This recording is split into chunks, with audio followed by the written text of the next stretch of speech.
Hi, I would like to begin this episode by wishing you a happy new year, and also by thanking the following people: David Poole, Patrick Clark, Florian Saftel, K.E. Keith, and Kai Zastrutsky.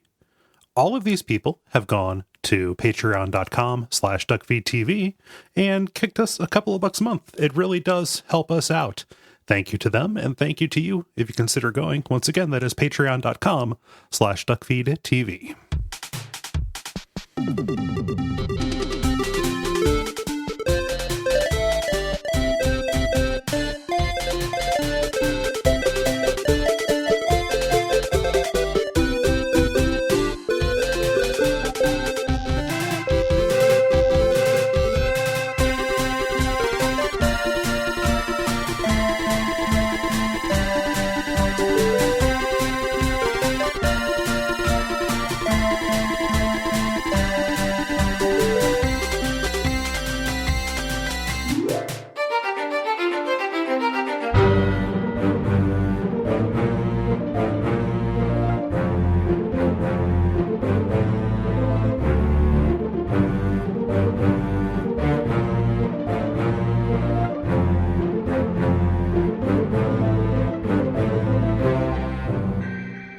My name is Gary Butterfield. My name is Cole Ross. And you're listening to Watch Out for Fireballs. It is a Games Club podcast. And this week, the first episode of 2021, we are talking about Return of the Obra Dinn, which is a mystery game developed by Lucas Pope and published by 3909 for the PC in 2018. Daughters, lock up your fathers. There's tall ships about. A tall ship? Rigging? Mass? Oh, cool. Starboard. This is a very early time to tangent thing, but okay. I just did something and I can't not have it in my head. No, it's fine. It's fine. We're recording this after Christmas. Right. And I watched a little bit of Disney Christmas Carol. How long has it been since you've seen like Mickey Mouse in a thing, like a classic thing? I mean, probably like, I don't know, some substitute teacher had us watch Fantasia in band class, maybe? He is so for such a character that's so like iconic and loved. He's got the weirdest, most nervous like Joker energy. Like, I don't know, nobody ever points out that Mickey Mouse is constantly going, like just constantly doing this like nervous giggle. And it's really unnerving. Yeah. Like, oh, we can do that. It's very fucking, he's like one of the weasels from Roger Rabbit or some shit. He's just like, constantly trying to laugh off guilt. Like, yeah. Yeah. Huh. Like he's very online. Like he's just constantly saying "lol," you know. It's like that fucking funny you should say that. I was over there. I was nowhere near that. Yeah. What if we did this? I was kidding. You know, like that's the energy that Mickey Mouse has, and it's fucking incredible. Yeah. Like for being so iconic, I'm like, the kid's a nervous twerp. Yeah. Yeah. Speaking of nervous twerps and tall ships. Okay. This is the Obra Dinn. And this episode, not a nervous twerp, is David, who executive produced this, who may be nervous, but it's certainly no twerp. No. David got us to play this very good game. Yeah, this is cool. I love this. This is like in Space Outlaw. It feels like it was made for me. Yeah. And I also want to throw a thanks out to Carlo, who bought me my copy a while back. So classic Carlo. Yeah. Carlo's awesome. But thanks, David. This game falls under the kind of category of stuff that I knew we would eventually do for the show. I mean, especially after we did Papers, Please, right? Yeah. And so like waiting for it to come up and then finally being able to sink my teeth into it. Yeah. It was, for me, I was like basically waiting for the switchboard. And then once the switchboard came, it was in the same holding pattern you were. Nice. I knew I wanted to play this on Switch, even though it turns out that's not actually the best way to play it. Which I had no idea. Oh. What's different about the switchboard? I mean, just aside from like not being at a computer where you can take notes on a desk and stuff. It's exactly that. Exactly that. Okay. Yeah. It's exactly that. It is a lame game to play in bed because I found having the map of the ship and having the illustration open just on my computer screen at the same time was hugely helpful. Yeah. This is a note game. Yeah. This is going to be very spoilery. thing, but it's also going to be a thing where, like, you know, I mentioned this in the green room, like we're going to be talking about the method of this game more than the individual. Like we will talk about the individual solutions. Yeah. But there are 60 of them. Like it'd be like us covering a textbook and we covered how to do every math problem. Right. We're not going to do that. No. We're going to talk about math instead. Yes. Because everything about this, you know, you do see the events of what happened on the ship, but what you are concerning yourself with are the very smallest details and the inferences that you can draw from them. Yes. And with a degree of kind of trial and error and guesswork, like I haven't talked to anybody who hasn't done some real, you know, shots in the dark on this game. And that's kind of a feature. It's not a bug. You know, it is a part of the game, but we are going to be spoiling it. And it's recommended. Like, I think I am, you know, 3 degrees cooler on this than you, even though I liked it a lot. Yeah. Like games in this genre, I think I like Hypnospace more.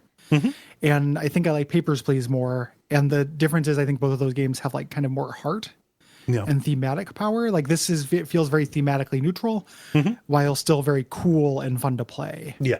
But it doesn't feel like it's proving a point the same way Papers, Please did. Yeah, this does not have much of a message to it like Papers, Please does. The message is don't join the Navy.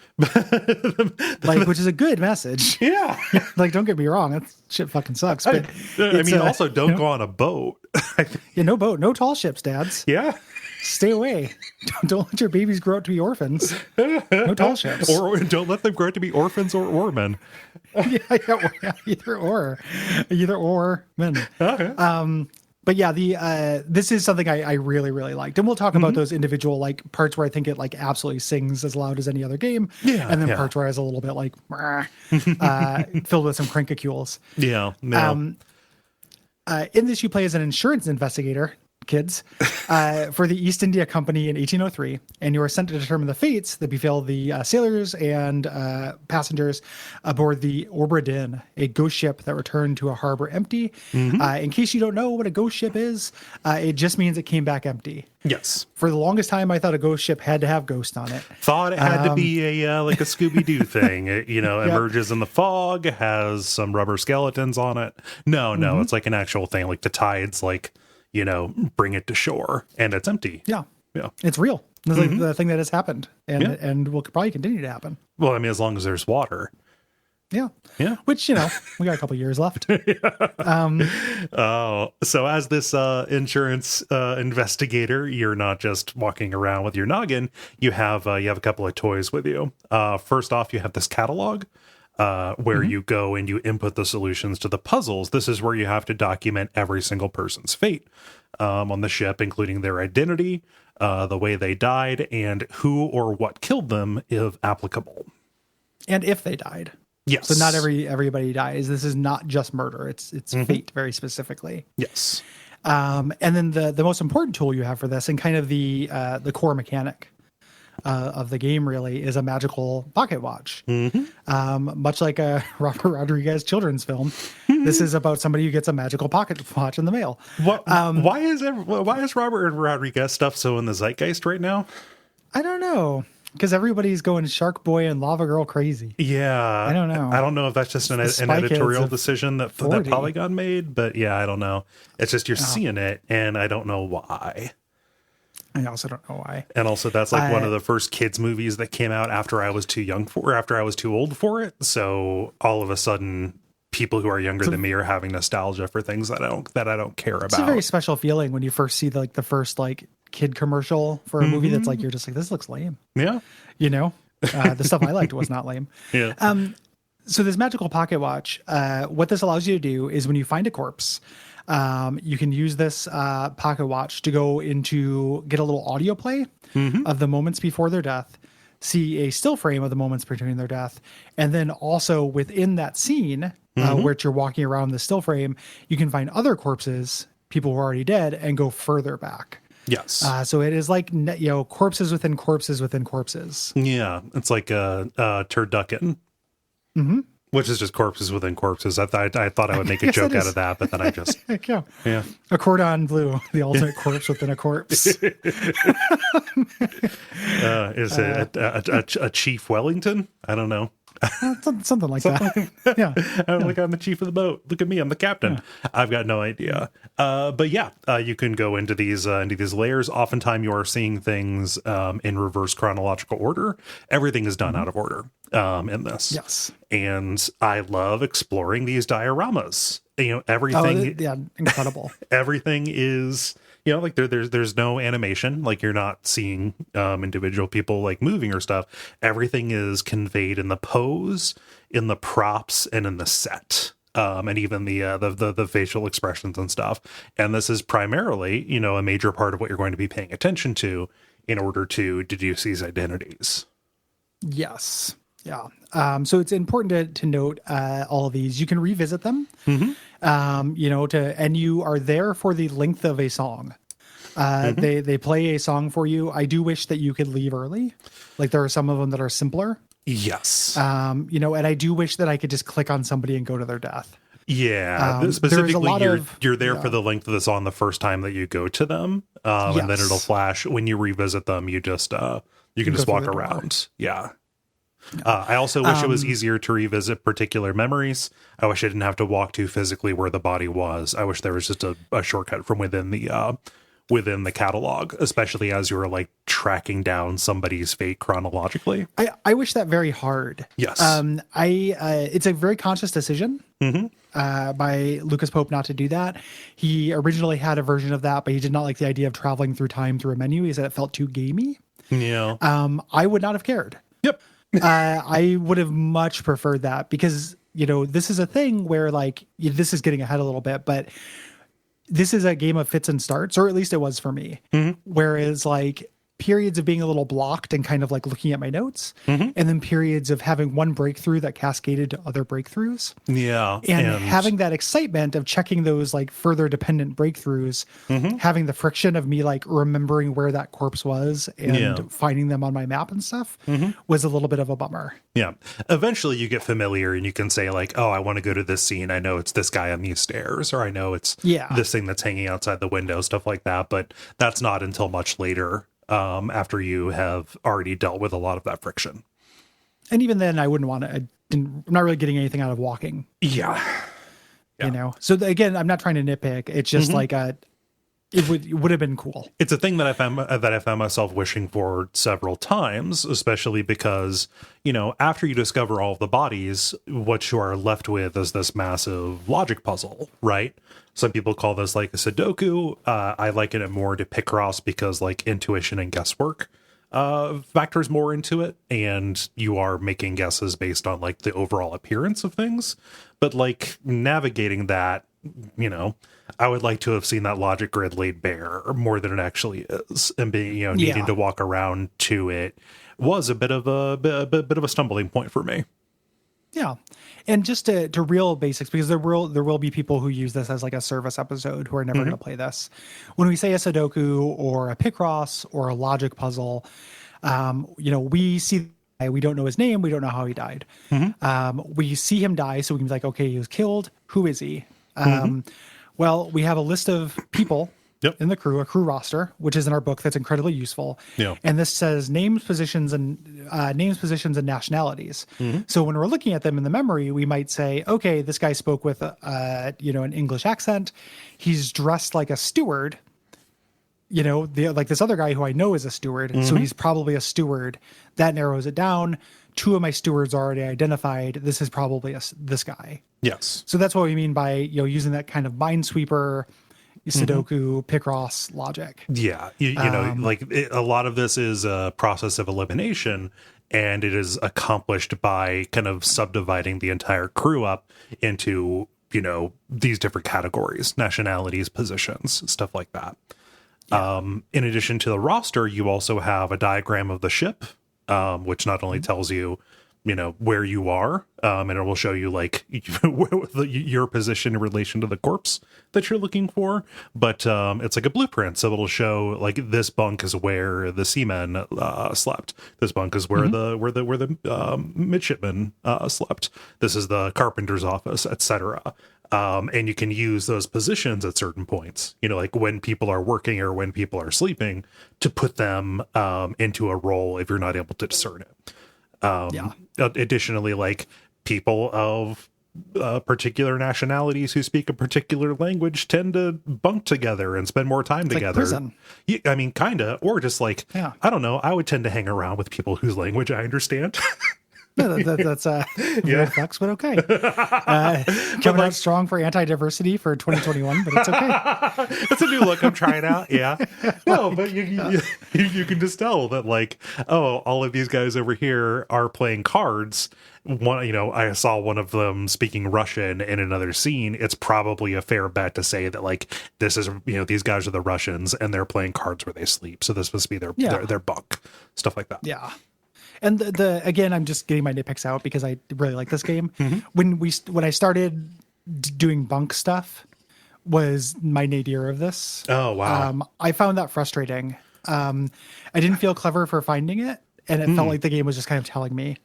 Oh. So when I was looking at bunk numbers, I did not like that. It was nice because I was filling stuff off of a list, but I did not feel like I was doing a fun and meaningful puzzle. I liked that stuff so much, man.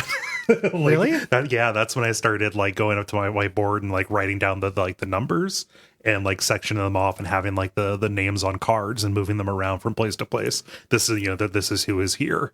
Like drawing up little diagrams of their shoes and stuff.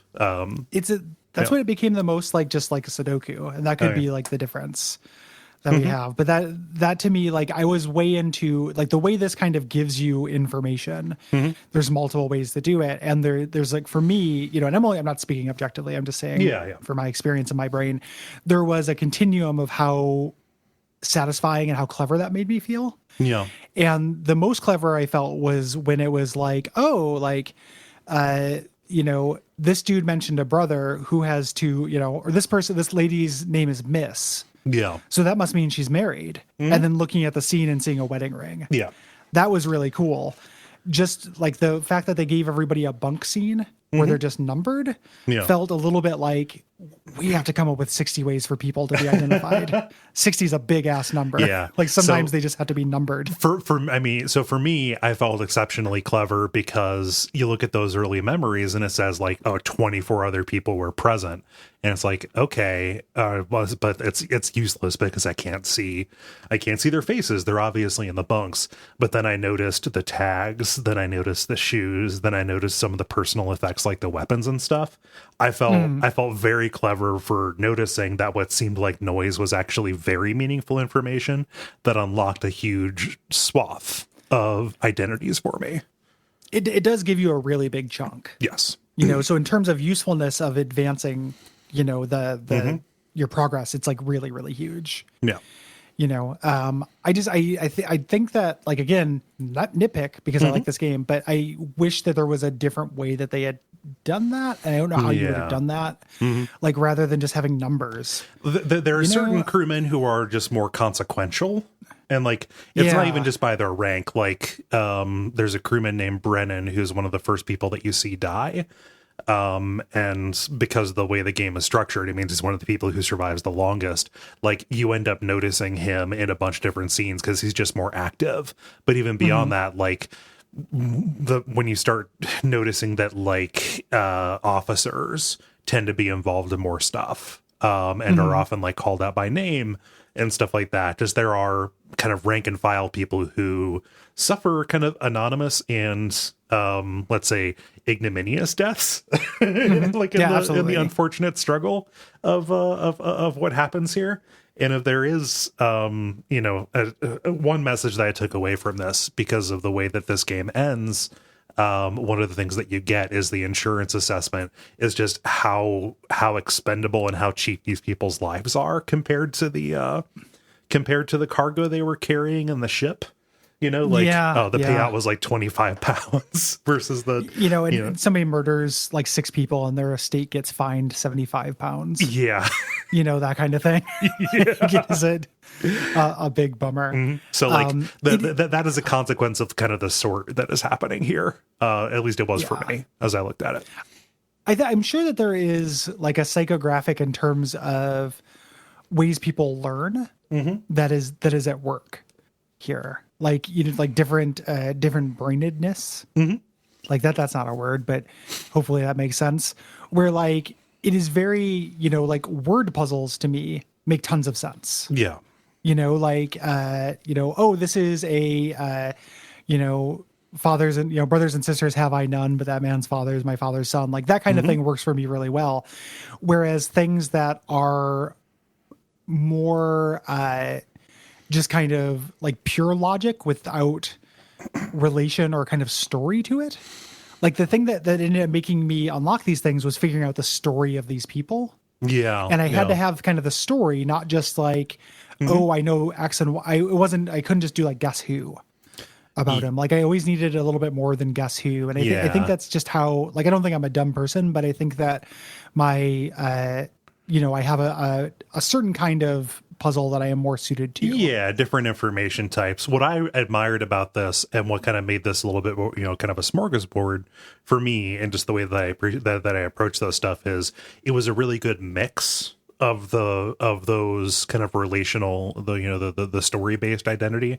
Like, there's a certain chapter where a mutiny is about, right? And like that is a really fun chapter for that kind of mystery solving, right? Yeah. The translator. Yeah. That beat is so cool. Like it's so good. Yeah.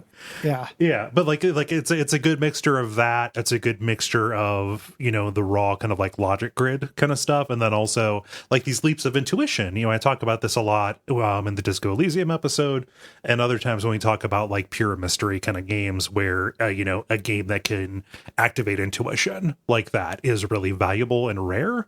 And this gets that here, where you don't know how you know something, but you have a pretty good gut feeling, and I'm going to put this here, and to have that confirmed to be right is really satisfying, right?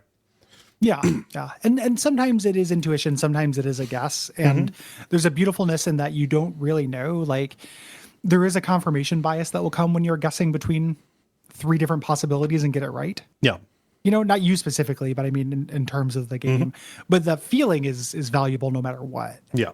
Of like, oh yeah, I just kind of knew that on some level. And like maybe you did, maybe you didn't, but it doesn't matter because the game is actually made to not be so airtight, to allow for that kind of thing. And it does that in a couple different ways, which we'll talk about later. Yes. As well. Another really useful tool in addition to the diagram of the ship is artist sketches. This is huge. This is showing a very specific scene that you later get to explore. That is just an unbelievably cool moment. Like when I realized, like, oh, actually, I'm in that. Yeah. And I should have guessed because somebody dies in the sketch. Yeah. I should have guessed, like, I'll be here. Yeah. But this is really huge. Like it shows you what people are hanging out next to, each other, like where the kind of clicks are and stuff, which is very useful. And then this is how you do your guess who identification. Yes. You move a little cursor around this thing and on people's faces. And if they're still blurred, the game doesn't think you have enough information to guess. You still can. Right. But the game warns you off it. But if their face is unblurred, the game is like, listen, you have enough info. Which is funny because so many faces were unblurred. Now it's like, I don't know what you think I know based on what I saw. Well, there's a really a couple like pretty, shoddily explained mechanics in this, and the intuition rating is one of them. Yes. This is jumping ahead, but this was a thing where I had a bunch of faces unblurred and I was like, what the fuck do you want from me? And then I ended up reading online. Like I didn't see this in game. I didn't get the in-game tutorial for this until like more than halfway through the game, that the faces will have little triangles above them. That's how hard the game thinks it will be. So if like it's 3 triangles, hey, you could technically get this, but like, don't be so hard on yourself if you can't. Right. And then 1 triangle, which is like, this is what you should be chewing on now. Yeah. So once I found all the bodies, I went for the 1 triangle ones first to like get the low hanging fruit knocked out. Which ended up being a pretty viable way to make those 3 stars a little bit, or 3 triangle ones a little bit easier, because you have a smaller possibility space. Yeah, literally, I think the mechanics behind the triangles are just like which memories you've seen and which subjects you've eliminated. So if it's just like, oh, the game knows this is one of the Irishmen or what have you, just for an example, and there are 4 Irishmen. If you do 2 1 triangle ones, they're Irishmen, and now you have 2 Irishmen left. That will take a 2 triangle Irishman and make it a 1 triangle Irishman. Oh yeah, I never noticed them changing, but I could see that. Yeah. Yeah. So Yeah. So as you find bodies on the ship, or within memories, they are added to individual chapters. This game is divided into 10 chapters, and each chapter is divided into parts. And each part is a set of facing pages in the in the book. Yeah. So like we said, you hear the audio play, and you go into the diorama. You can explore, you can see who is around, and after you have seen the scene, the game will go into that particular part, add the ID card for the person or persons who died, and then you can also view a transcript of what was said, including translations of any foreign language that are there.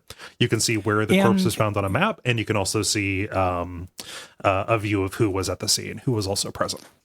Well, and very specifically, something I didn't notice until a couple scenes in, you get marked which audio came from the corpse. Yes, there will be an X next to the line of the person who had died.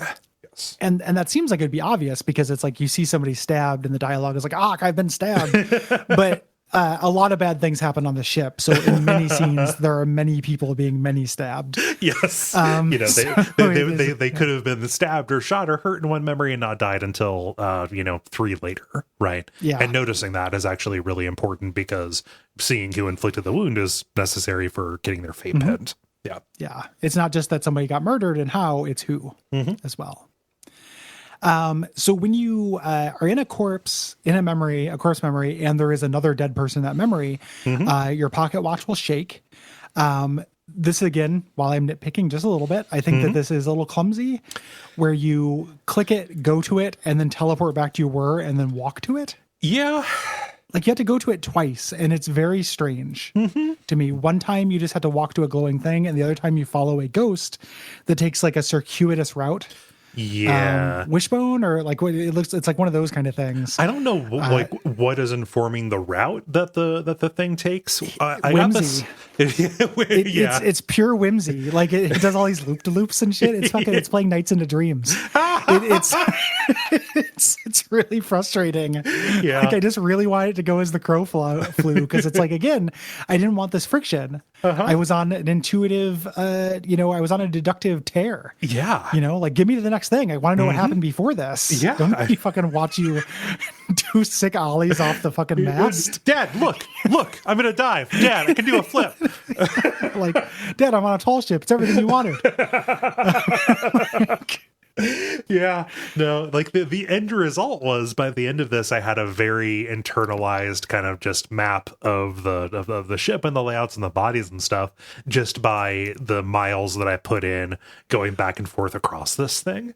But like, I don't know, I probably would have got that. I got that quicker than the game I think expected me to, based on the amount of unnecessary walking that it had me do.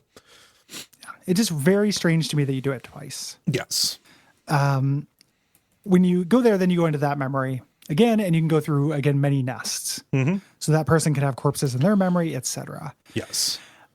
When you zoom in on somebody inside a memory, it shows them in the sketch. So this gives you a lot of information. One, just because the drawing style in the sketch is a little simple. That's where you get a little bit of the Papers, Please DNA of this. Like, oh, guess who? Like, beards and hairstyles and stuff. These people are made to be readable at a distance like that. And then two, because you get to see the information from the sketch. Yes. So like, I don't know exactly who this guy is, but in the sketch, he's hanging out with all of the, midshipmen. Maybe he's a midshipman. Yes, very, very kindly. If you press the button to go into your catalog while you're zoomed in on somebody, it will actually take you to the sketch. It will have you hovering over them, and when you click on somebody's face in the sketch, it'll bring up their info card. So you can, and you can name them then, even if it's not part of the current murder. Like, so if you figure it out during a scene where they're not killed, you can enter in that information. Yes, so it'll be useful later. It's very important that you don't have to input the entire answer all at once. Yes. Yeah, absolutely. Yeah. So like we said, the crew members are not wearing identification. Sometimes they have a uniform that'll tell you what, but you have to look at all this context around here, everything in the scenes. So it's pretty clear like how a person died. There are a couple of times where it's ambiguous. Oftentimes there are multiple answers that the game will accept for that, but there's like one particular body that has been stabbed a couple of times and is also on fire. It's like, well, fuck. But the tricky part is who they are and who killed them. Unless who killed them is one of these magical beasts that comes out of the sea. Yeah, spoiler, they're bad. We're on Stranger Tides. Yes. Yeah. I really like that the game accepts multiple answers. Yep. For this, not only does that, kind of belie like the idea of like an omniscience behind this, like you are doing an insurance report. Yeah. But the, it would be ambiguous. Like the way it would be in here. There's also is my favorite Easter eggs of this game is that there is an Easter egg, an achievement for just putting all of the deaths down to the captain. Because like it's his fault. Like he's in charge of everybody on the ship. And like the game's like, yeah, technically, I guess that's like a smart ass dick. And I ended up having to go through and I got one of them wrong because I put the death, the spoilers, the firing squad death I put up to the captain. Because I was like, because he's the one who issued the order. You didn't put it down to the person who landed the shot. Yeah. Yeah. Well, I did that at first and it didn't count as correct. So that one, it counted, achievement correct, but it didn't count as correct for the thing. So I had to go back and change it to get the secret ending or whatever. Yes. But yeah, it is very funny to me that these things are up to interpretation. My other favorite one is there is one where a Kraken has a cannon and he holds it and like ends up like aiming it at somebody on accident. And the game will accept either, the Kraken shot him or the guy who lit the fuse shot him and the Kraken just moved the cannon. But the idea of the Kraken, like, clocking a fool is very funny to me. This is my gat now. Yeah, exactly. Kraken holds it sideways. I like that. Accepting that ambiguity, I think, is really smart from a frustration standpoint. I dig it quite a bit. So something that is really helpful, when you are looking at somebody's identity card, either in the part where they die or off of the sketch, is that you can bookmark any memories that they appear in, including you can like jump directly to the first memory where they appear, and also the memory where they perish or disappear. So for some of these characters who end up being a little bit more ambiguous, you end up kind of needing to bird dog them a little bit, and just say like, I'm going to follow this guy's entire journey across this ship. And I'm going to go from first memory to last one and see if I notice anything, because like he may have been hanging around at the periphery of bigger events that were happening when my attention was elsewhere. Yeah. Because you do have that limited amount of time to look the first time before it sucks you out of the memory. And in some scenes, that's plenty of time. Other scenes, there's just so much going on. Yeah. Including just like spectacle. Like you're there and you want to look at this shit because it's neat. Yep. Like, I don't want to get right to work. I want to look at this, this fucking cool ass crab man, So we're going to get a lot of information, which we mentioned. And very, very few people have their name called out. Right. That would make this very easy. Yep. And they don't do that. Yeah. When it happens, my best friend, Topman so-and-so, was just killed by this Kraken. My Russian Topman friend, Andreev, was killed by a foreign enemy, was spiked by a foreign enemy. So when the game is giving you a name, it's very similar to a Sudoku puzzle giving you a number in a row. It's the it's the 10 column and a Picross. Yeah, it's the gimme. So you're like, okay, like I can figure this out. It's puzzle like, but it's very elementary. Yeah. Things that are more difficult are things like their uniforms, which like I imagine if you study this shit, this would be easy as hell. Oh yeah, that's an officer. Like there's one person that I identified solely because like, oh, that's a Frenchman's shirt. Look at his stripes. Yeah. He looks like a French guy. So nationalities pop up, languages, and then kind of roles and hierarchies. Yeah. And then I get those kind of more esoteric relationships. Like there's a clever little bit with the maiden name. There's the brother section, things like that. Yeah. So as you're making these guesses and going through, I think one of the best decisions that they made in this, so that is actually really clever, is that as you fill in the fates, when you lock in 3 fates correctly, when you get 3 fates right, the game will actually make a really big show of setting them in stone. It will pull control away from you. It will flip over to the individual memories, and it will show the writing on them going from being handwritten to being typeset. The sound cues in this are amazing as well. Just amazing papers, please energy in this. The sound design through and through is amazing, and we can talk about that in the aesthetics. But in this point right here, it is so satisfying. It's like it's more satisfying than like the 3D Fallout level up drum beat. Yeah. It's one of those classic video game good boy things that actually like works really well. Then it's also really powerful, not just from a dopamine thing, but from a useful perspective. Yes. Having 3 fates, having 3 fewer options of 60 is just, huge. Yes. Like that's just like, oh, wow. Like, this is great. And there are ways you will want, like, let's say you have 2 fates. You're really sure of them. It might be worth doing some guesswork on that 3rd one just to hammer those 2 in to get them off your list. Just to see if I can get it through the door. Because if I figure out this one, maybe it's waffling between 2 possibilities. I know this one now, I immediately have the first one of the next set of 3. Yes. Yeah. Yep.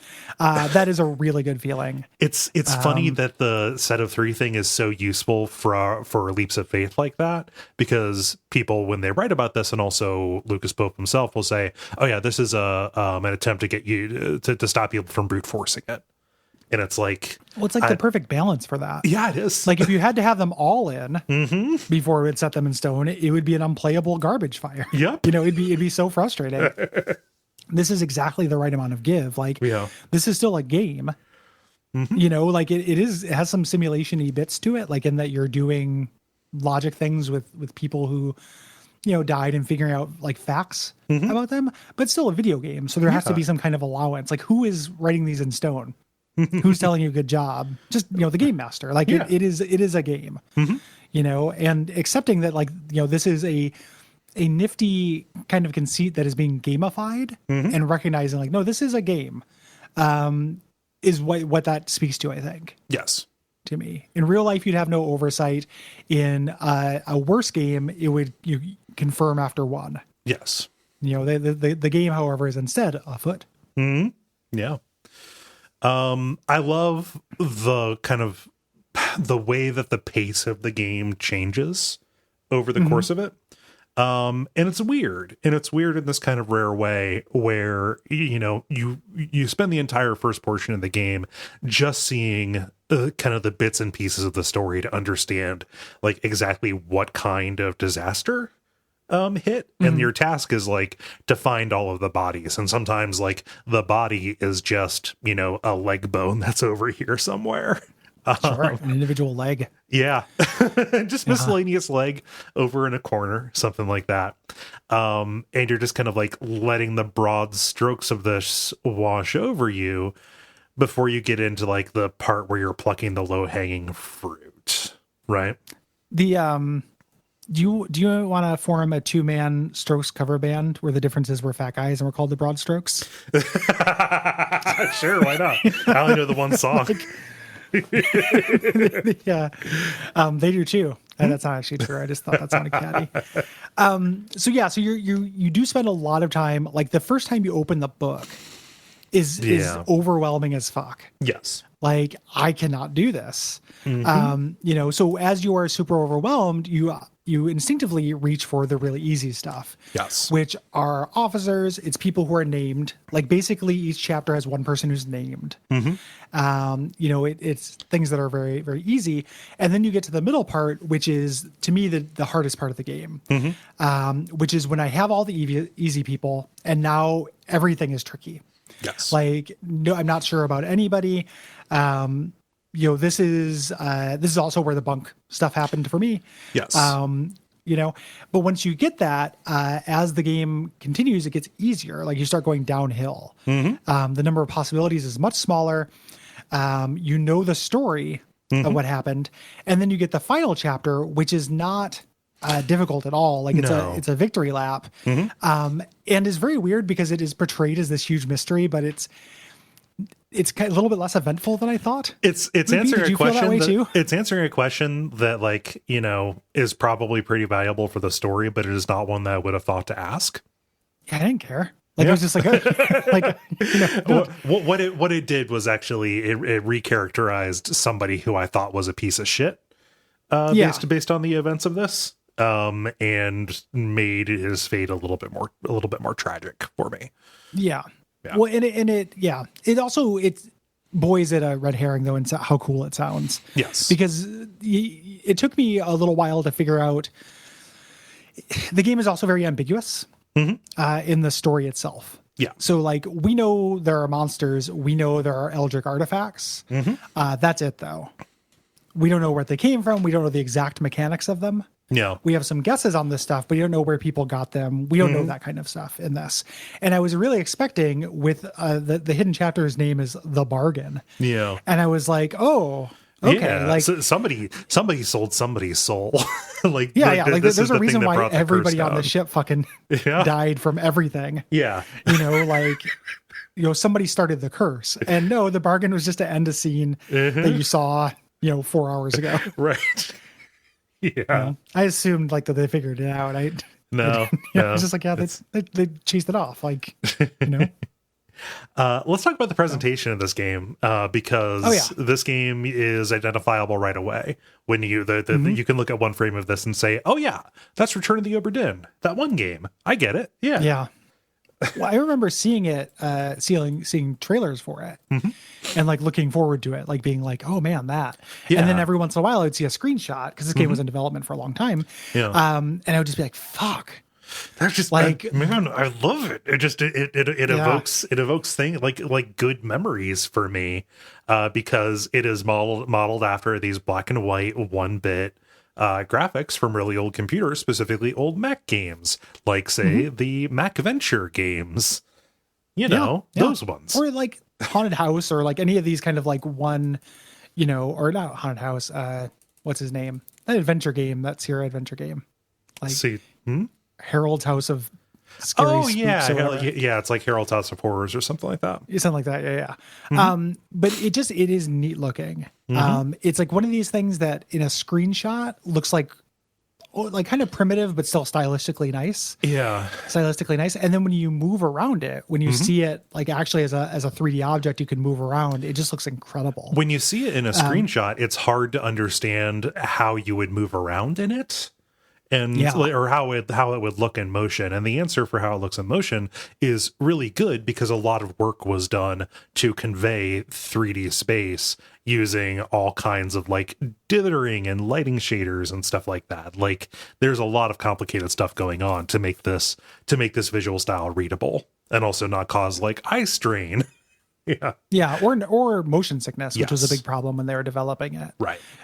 It's absolutely beautiful. There is a screen where lightning strikes, like a scene that's just absolutely incredible. Well, just when it reveals it to you, it feels like a Junji Ito page turn reveal. Like, after it goes from like black screen as you're hearing what's going on, and like the struggle right before the motion, like the lightning strikes, and then the screen turns on right as you hear the crack of the thunder. Yeah, love it. A page turn reveal is a really good way to put that.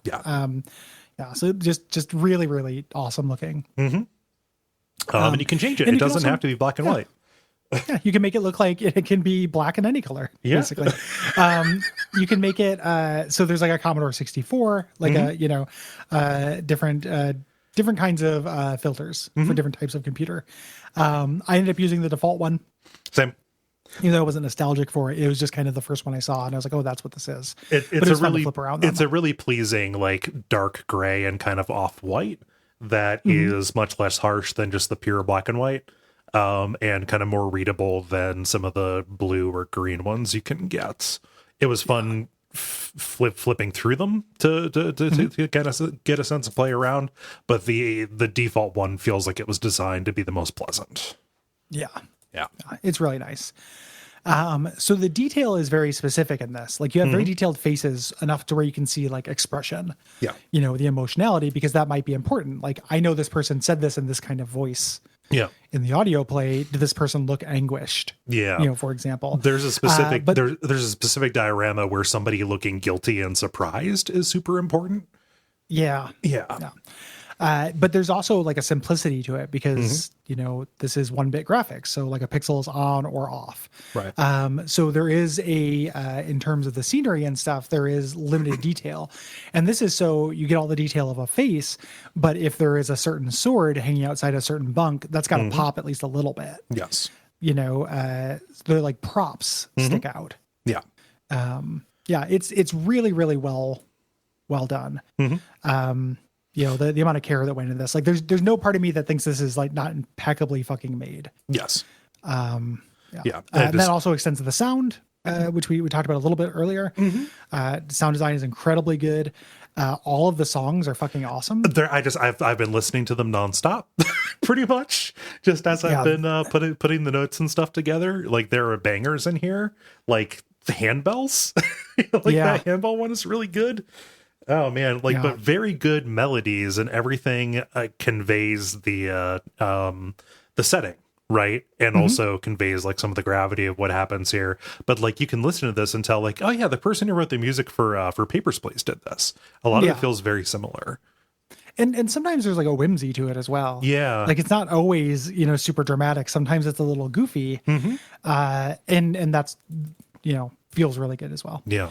All that organ song, like with just like the waltzing, the like kind of drunken, weird sounding organ. It's I would like to get this soundtrack on vinyl. I didn't really put this together as a connection of this to Hypnospace Outlaw, another game that like had a soundtrack I loved that couldn't be more different, but is also a detective game with a OST that I really loved. Shit, man. 2018, wonderful year for detective games. And soundtracks. Oh gosh. Love the soundtrack. Love even the sound design for just impactful interface kind of things. Like nothing quite as that shows up quite as frequently to be as Pavlovian satisfying as the ka-chunk of the stamp, but things that are kind of in that same kind of vein, right? So the idea here, similar to Papers, Please, this is a game that is taking like a physical interface, this notepad, or in Papers, Please, like passports that you stamp, and information organization and gamifying it. Yes. Like Papers, Please, this is very much a game. The one area where this falls a little bit short, like Papers, Please, everything moves so fast that you have to have stuff in, all on your virtual desk or what have you. And like organizing that is kind of the key to succeeding there to a certain degree. In this, like the catalog itself is incredibly well designed for jumping around and making these connections. I relied on notebooks and I relied on my whiteboard quite a bit as well.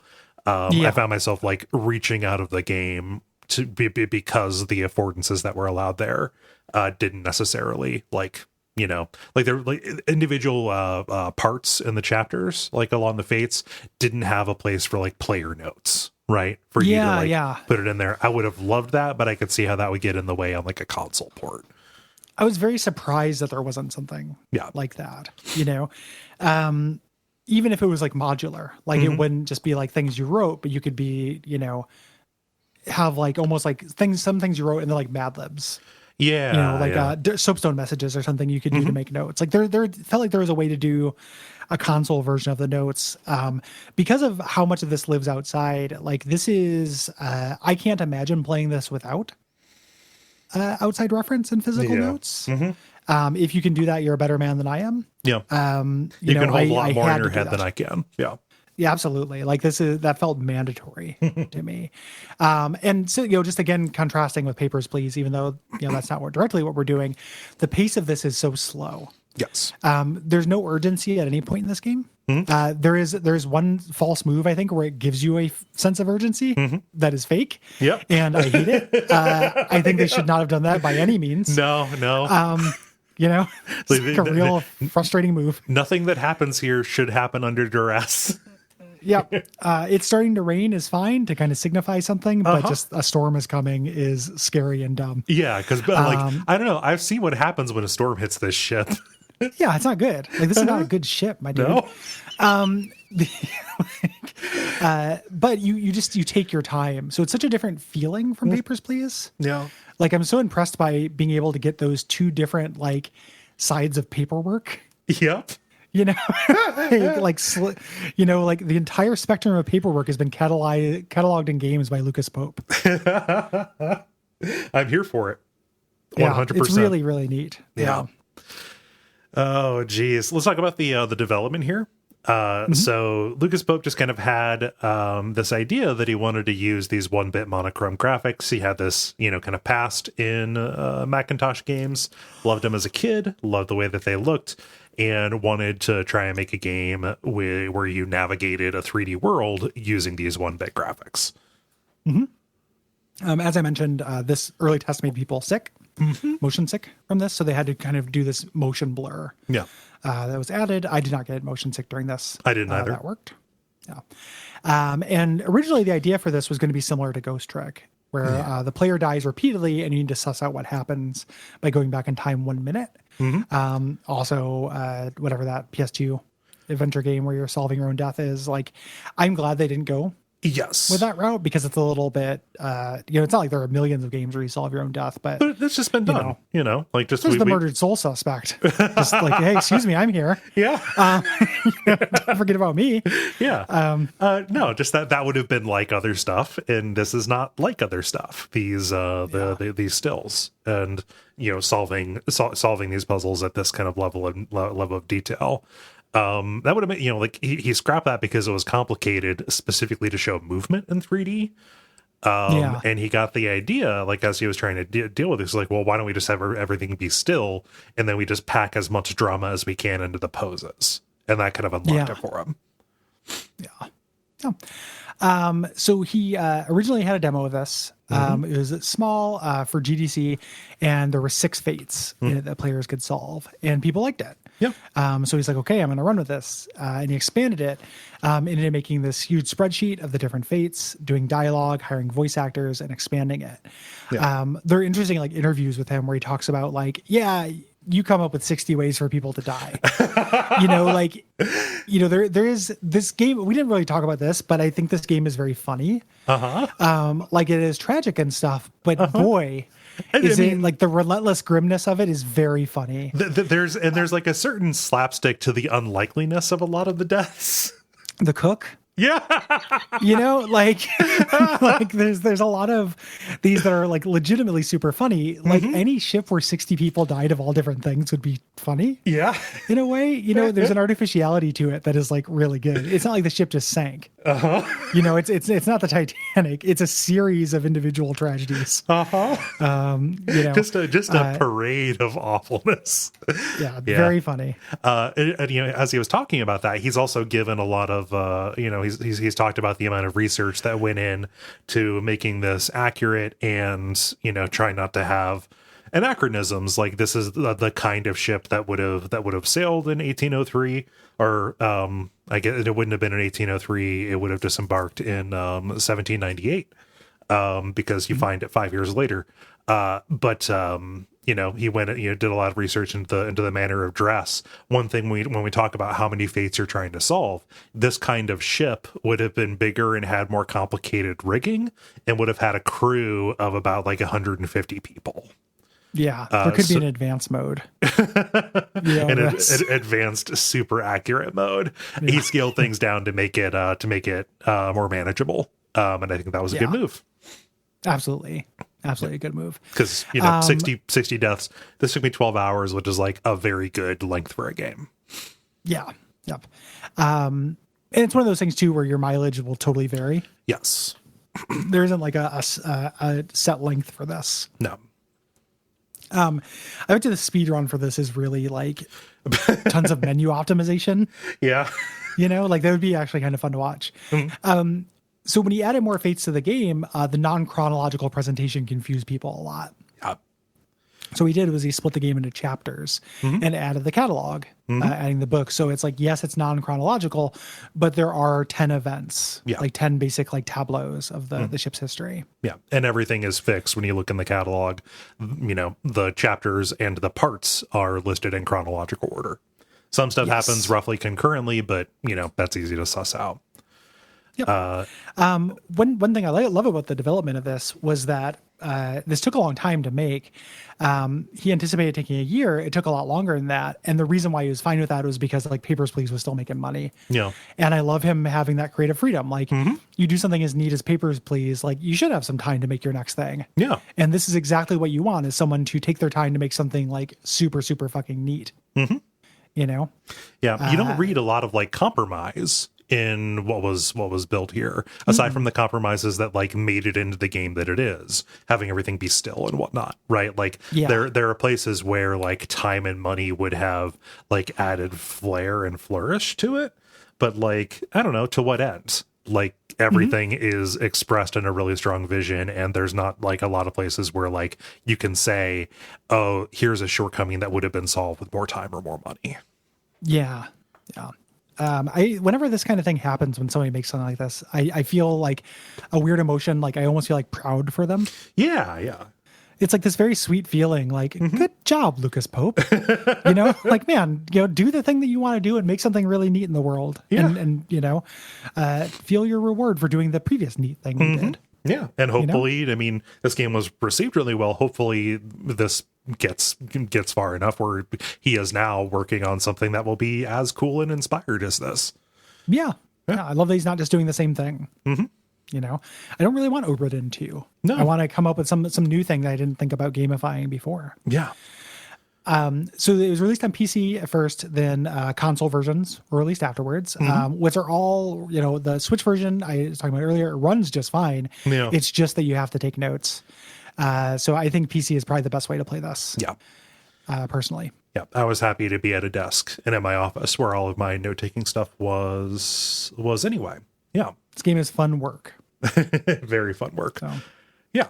So we're going to start getting into spoilers and stuff. One of the things about this game is because it presents everything anachronistically.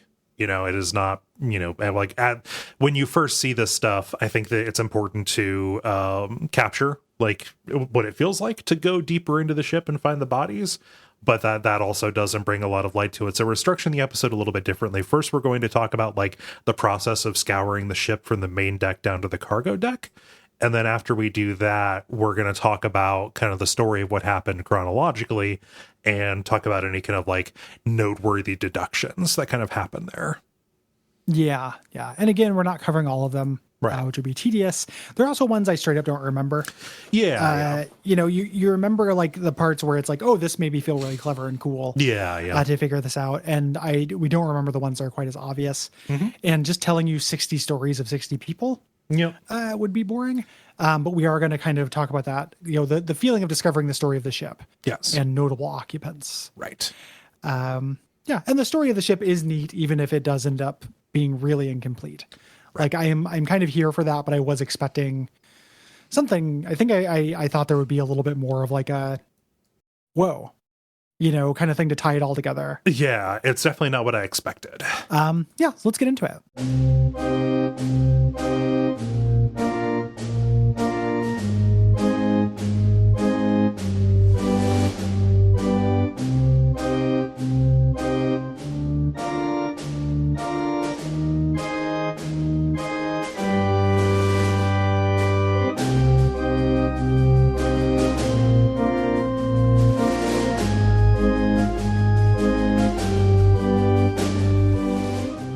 So we open up, we get this telegram from the East India Company. Horrible monsters, by the way. Anything called an East India Company did terrible things, starved millions of people, just so you know. Yeah. But they send you a telegram saying, hey, Obra Dinn back. We're going to send you out to Falmouth. You need to see what's up. So we head out there with this ferryman who kind of takes us to the side of the ship. There's a box that he wants to have hoisted up, but it's too heavy. So eventually he says, you know, come down and get it. Yeah. After we go check out the ship. briefly. There's also this like little intro when he says this, where they talk about the Obra Dinn, and there's this like great little line, like if we were doing bonfireside chat of this thing, we would use this as the intro, where it's like, you know, the only strange thing about the Obra Dinn is that it came back, you know, or something like that. That's like a really good line. So we open up the box. Inside, we find a book with a preface from Henry Evans. It took me an embarrassing long time to realize this is Henry Evans from the ship. He was present, yeah. Well, it's a very anonymous name. It's a very I'm a white guy from England kind of name, and there's lots of them on the ship. And you know, he says like, "Hey, catalog the fates of everyone on the ship and send this to me in Morocco." And it has the pocket watch, the magical pocket watch, as book mentions, Momentum Mortem. Yes. So remember death. Remember death, and we're going to be seeing a lot of it as we walk through what happened on the ship, roughly in reverse chronological order. And ending the way that this does, like starting with the end, is very brilliant. Yeah. Like it's a little bit, you know, like in worse hands, it would be like, whoa, wouldn't it be trippy if we started with the end? But it's really smart here because, one, like the people who you're identifying in this end bit would be the easiest to identify. Yes. Like the captain wears a fucking captain's hat. Yeah. You know, like you're not going to have a problem with that. But it introduces this very tantalizing, like, oh shit. Yeah. At the end of this, there were 4 people left. What the fuck? And they were they were mad enough to have this like crazy, brutal, like Born Identity fight in the captain's quarters. Yeah, like that's very cool. Yeah. And it also had me like again thinking like, you know, all kinds of cool like Lovecraftian madness and stuff. Which again kind of pays off. A little a little bit. Yeah. But it's like, okay, we have the captain. We can tell from his from his appearance, and there are other people who he refers to by name. It's something that is also brilliant about starting. There are other crunchlings about. Yeah, they're Can you imagine? Well, that one guy's, with, like, that one guy's skull definitely crunchling under the table leg that the captain walloped him with. Poor Brennan. I wish I was good at pixel art so I could make a version of this with Captain Crunch and all the crunchlings, where it's like exploring their fate. Yeah, like whether they got the captain was sogged by foreign enemy, eaten by 10-year-old, eaten by 8-year-old, unidentified 8-year-old. Yeah, Billy.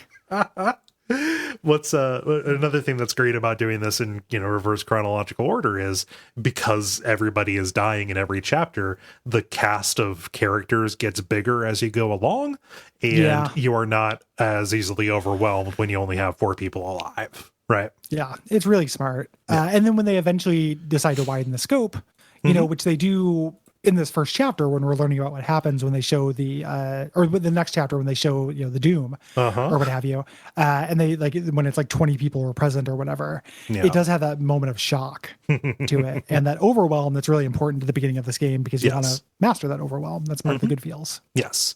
But like as you are investigating these bodies, you get some of this dialogue. The people who are trying to get into the captain's quarters are looking for something, saying, you know, where are they? They must be somewhere. Captain says, you know, they're at the bottom of the sea. You know, that's a lie. Then death. So these people wanted something the captain had enough to kill him. So we see that the captain shot somebody.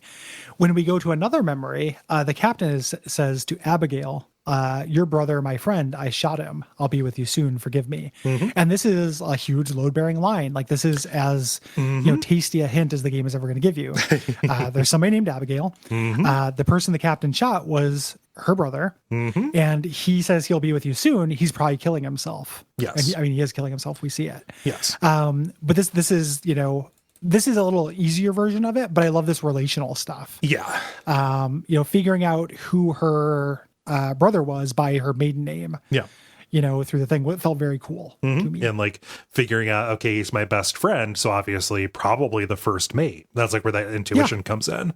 Yeah. Yeah. So that's probably one of the people that he shot because it was an officer. Like, okay, he is as distraught as he can be right now. So that must be that must be here. Sometime here, you're going to identify the 3 bodies, and it's going to lock them all in. Yeah. I mean, especially feels very good. Especially because in one of the bunks, you find the body of Abigail. You know, the captain had kept her here after she passed. You go into the body. This is where you get to the squid attack. You get to see her crushed by the rigging. So immediately here, before you even go below decks, we're being introduced to this, supernatural, it's safe to say. Yeah. It eventually gets more supernatural. Right. Like this could technically be a regular giant squid. Yeah. Technically. Maybe. This Kraken. Yeah. But it's a supernatural. And again, it's very deft the way they clue you in that this is going to be a thing. Yeah. This is also the first memory where there are tons of people. Yes. You're going further back in time. You're like, whoa, shit. And just like a gobsmacking scene to look at. Oh, yeah. Like, just looks incredible. The big reveal of just all these tentacles taking down the rigging and a massive wave overtaking the port side. Yeah. Yeah. Looks super cool. Yeah. So this brought a mass down, which crushed her skull. And then we see, she was called Abigail, but her name is Abigail Hoscut Witterow. And I was like, oh, okay. Yeah. Like Hoscut's her maiden name. And there's somebody else on the manifest whose last name is Hoscut, who the captain killed. Yes. Feels very good. There you go. Once you get the these fates sealed, we learn that the fates are validated in 3. And as we even go from this memory, we go to another one with these series of kinds of like grisly deaths. Yeah. This man with these tattoos, who's very unique, is like ripped in half. Another one has like a bomb in his hand. Yeah. That somebody threw. He's like, choke on it, like exploding in the Kraken's arms. Yeah. It's a cannon cartridge that he ignites trying to take out the Kraken. Yeah. But just horror. I mean, like the guy who's ripped in half, like that's one of the most miserable fates that you see on here. I mean, it would hurt. Yeah. Well, because like he starts crawling, like he crawls with his top he does out. Crawl a little bit. Yeah. It's just like going to sleep. It's fine. I like to think that if I was ripped in half, I'd have the dignity not to crawl. Yeah. I'd want anyone who found me to think I died. Yeah. Just instantly. Most of my fates, I want to die. I hope that I have either enough energy to point to W and S on the sundial, sure, or to die flipping off my assailant with both hands, just big old double bird. I was thinking if I folded my arms across my chest and had a very peaceful smile on my face, just to confuse people. Yeah. What the fuck? I was extremely happy about being ripped in half. I want my last efforts and my last thoughts to be creating problems for other people. Just kind of fun goofums with them. Making the world a little bit more whimsical. Yeah, a little bit more magical. Yeah. The cosmic fool has exited the building. Oh man. I never liked that arm anyway.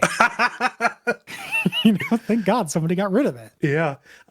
Wisely, when you start out on the top decks here, you can't get beneath, you can't go down. You have to see somebody. See somebody in a memory open it up before the way is open for you. So you see some people falling below decks because the ship is being rocked, and this draws your attention down to the gun deck. Mm-hmm. Yeah. Down here, there are all these cannons, and there are lots of bodies that have either been crushed or blown apart by cannons. When we check these out, we're seeing that the squid was attacking this deck as well, just wreaking havoc on them. Mm-hmm. You go into the midshipman's cabin. You find a body on the floor. It's this younger man who bled out trying to save someone named Pete. And this starts a series of memories of later on. This is after the Kraken attack. We're going to find out. Kraken Attack is a good NES game, underrated. Chemco. No sequel to Russian Attack. Yes. Crack apostrophe and attack. Yes. But he overheard the mates talking about a mutiny. That's we saw the result of that.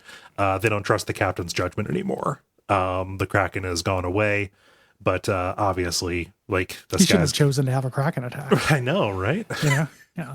And this is great. I'm glad they do the mutiny here because we knew there was a mutiny. Yep. So we're still getting a linear trail of breadcrumbs, even if it is in reverse linear. And we show this struggle here with this happened, and it's nasty. Yeah. Someone gets their face blown up. Literally, just blown up into little pieces. And as we go to kind of what's leading up to this mutiny, we go back up onto the main deck where people are trying to escape on lifeboats. Yeah, and the captain's protecting them. Yeah, the captain's saying, no, let them go. The captain, good guy. Yes. Well, it takes a while to learn that for sure, but like you look on the boat and, you know, it's women. It's women and some of the younger, it's women, it's the surgeon we're going to find later, and like some of the younger stewards. Like, this is just a boy, you know, you know, probably should go. Back on the gun deck, if you go down, you get one of the more memorable death scenes up on the bow. It's just a skull and some bones. When you go into it, you see the beginning of the Kraken attack. It's a man who is using the head up there. He's shitting, and a squid reaches up and squeezes him to death, and we hear him evacuate his bowels. Yeah. And we know this guy because on the sketch thing, there's one thing that's not a face. It's just the artist's signature. Yes. There's only one person with those initials, so we know this is the artist, E. Spratt. Right. Who could eat no fat, his wife could eat no lean. E. Spratt shat himself to death. E. Shat. So this leads to people trying to escape as the Kraken attacks, which seems reasonable. And somebody talks about, one of the sailors is like, I'm not going to forgive you bloody Dane for killing my brother. The Dane says, the thing with the rope, that was an accident. Yeah. This is, in my head, I roughly think of these as like good solves and bad solves. Yeah. I love this one. Whereas, okay, this guy is saying somebody killed his brother. Whose brother's on the ship? Figuring that out. So this is somebody who thought this guy killed somebody. So when one of these two guys dies, I know who this first guy is, and I know who, that guy is. Because, I mean, you can look in the crew roster and see two people with the same last name. And a Dane. Yeah. So, okay, we've got these three fates that are linked here. And this is an amazing clue because, we're eventually going to get to a point where, like, not the first person who dies, but the second person who dies doesn't show up in any memories except for the one where he dies. And so you're like, well, fuck, how in the world am I going to solve this? No, this is the incident that's talking about. Yeah. So like it is actually a really good and direct clue for something that initially seems impossible. Yes. Really, really good shit. Yeah. We continue further down to something called the Orlop deck, which sounds like a level in Symphony of the Night. And we find a steer skull mounted on the wall. This is to teach us that animals can also we can go back in time through animals. This is where they're showing the steer get slaughtered for meat. And they're, again, they go through the name. There's your keystone. Like, what's the matter? You didn't grow up on a farm, Charlie? No. And then when it shows the memory, it shows a man vomiting at this. So I'm like, cool, that's Charlie. There's my keystone. Yeah. And also the person slaughtering this, probably the butcher. Okay. Yeah. Cool. He's also dressed like a butcher. Well, yeah, But there are lots of people holding them down. So there are a lot of people holding them down. I was a little embarrassed about how long it took me to start just looking at how people dressed. Yeah. In this, like, not just like the uniforms. Like, I was keyed into that, but like the butcher and like the carpenter, and I'm like, this guy looks like a fucking cartoon butcher. Yep. Like, why? Why was I like paper hat? He's basically giving me roast beef for $4.99 a pound in this moment. And I was just like, for some reason, I was like, okay, if this guy is this is his nationality, and if he's in this memory, he does this. And it's like, no, he's dressed in a fucking Halloween costume of a butcher. Same thing with the carpenter. Like, anybody who just had like a job, like that, I was embarrassed that I may not just like guessing them immediately. I don't know. I don't know if you're like me. I don't really pay attention to what people wear unless I don't either. Yeah, unless it's really distinctive. That's what the game is about. Yeah, like I should pay attention if someone's wearing a costume. Like, I pay attention to what the mailman wears. Yeah. Well, and like, I don't know. There are different kinds of people. I never pay attention to what shoes people wear. So like, me either. When that became an important thing, we'll talk about that later. Like, well, fuck. I guess as a detective will always look at somebody's shoes. You know, tells where they're going, where they've been. Yeah. I don't think I've ever noticed a shoe in my entire life. No, not unless somebody pointed it out. I barely noticed my shoes. I couldn't tell you how many shoes I have. I think I have 4 total, not 4 pairs. Right. And I just wear the same ones every day, and all I care about is that they're functional. Yes. Like, I cannot imagine caring about a shoe. Nope. It's just so a part of any mystery, like adventure game, any game really is about learning to see the game the way the designer wants you to. And like, that's part of the onboarding that you're getting here. While this is happening, while you're in the memory of the steer dying, you're hearing, and you can actually see some of the other crewmen carrying a dying man up to the carpenter's workshop for his for his last rites. This takes us into a couple of deaths here where some people die of a lung disease. Scared the crew. The surgeon figures, hey, it's not communicable, but it sucks that we have crew dying this early in the this early in the trip. Yeah, this is like this. We jump back to like chapter 2. Yes, for this. In this death, we go back to one, and there's this one between the wall. And this kind of like, I can't remember what they call it. It's the place between the decks. Yeah, this is the starboard walk. This isn't within the carpenter's memory or the chapter 2 memory, because this is chapter 6. So like just wandering around, like you can get between the hold and the hull and the starboard walk and find a dead body of somebody who seems to be hiding. Yes, they're hiding in this thing. They've been shot through the wall. And when you go into their memory, you look through the thing because you're trying to see what came through the wall to kill him, and you just get these glimpses of this crab monster.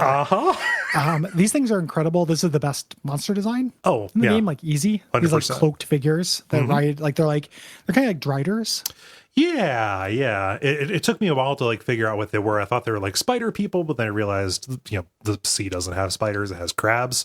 Okay, and then to realize that the human part was actually like people, like humanoid monsters riding them, as opposed to being like driders. Yeah. It's a very good, confusing design. Topped off by the fact that they've got this like big cloak of seaweed over top of them, making them look kind of like ringoos a little bit. Yeah. And this is an accidental death. Yes. Like, oh, this guy did not die from these things. Somebody was trying to kill one of those things and shot this dude in an accident. Right. Horrible coincidence. When we go into that main scene, we're seeing tons of bodies pinned to the wall by spikes. So when you're like looking at the cause of death and spiked is just included, like it's a thing that happens all the time. Yeah. Now something makes sense. Yeah. Because it happens to a shitload of people. Yeah. And one person, this is the body that I talked about having kind of an ambiguous fate. You see a body like kind of fused to one of these crabs. He's burned to death in the process of trying to kill the beast, and he's also got like a sword through him. He's been pierced a little bit. So he's sacrificed himself. Apparently, when you actually see the memory, it's a little bit more slapstick than that. But yeah. No.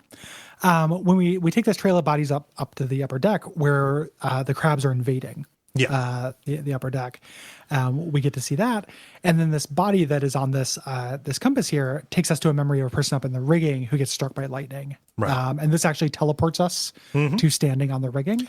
Yes. During the memory, we can't actually freely move up there, but we can during the memory. And there are some bodies that you can zoom in on and see, and some bodies are just like off in the distance, falling into the water. Which is going to be important later on. Like every chapter, once you find all of the bodies that can be found, it says so-and-so people died or disappeared in this. What happened to them, as best you can discern. Yeah. It's almost always drown. Yeah. drowned by a beast. Yeah. So you go down to the cargo deck, the lowest deck, and you find some casks. Coming from one of the casks, you actually see some flies, and your pocket watch will activate. This is the first death that happened. There's a stowaway who was crushed inside of the cask as it was loaded. Yep. We don't get to know this guy. Yeah. But there is the memory has another body in it from the load where this guy fell down. This is the only memory he appears in. Yep. Is where he dies, this accidental death here. But, again, as we mentioned earlier, like this is skipping ahead to solving it, but it's like, okay, we know the Dane killed somebody. He talks about that rope. The Dane is the guy standing next to the rope. During this, maybe that's the murder he was talking about. Yeah. Again, feels good. There are some miscellaneous legs in the corner. Yep. When you go check out the leg, the person died having his leg amputated after the captain's steward attacked him. And he says, these ungodly beasts carry a curse, throw them back or doom us all. Yeah. Which turns out to actually be really good advice that they do not follow. Yeah. I don't know how the steward keyed in on this other than general superstition, but he was right on the money. Yeah. Yep. Yeah. It's no good. The beasts that he's talking about are these mermaids that were brought on board and carried below decks on stretchers. There's one scene that we can see from a body here. it slashes out and kills some of the crew, including a cook who jokes about eating them. Which if I was a cook on a ship and I was bored of cooking rations and we already slaughtered the cow, like, no, give me a challenge. Let me see if I can make mermaid tasty. Yeah, mermaid maid's a little bit too much human. In you just have to eat the bottom. Come on, you throw the top back. Yeah, I can imagine that. Or you give the top a proper Christian burial. Burial at sea. Come on. Graveyard. Yeah.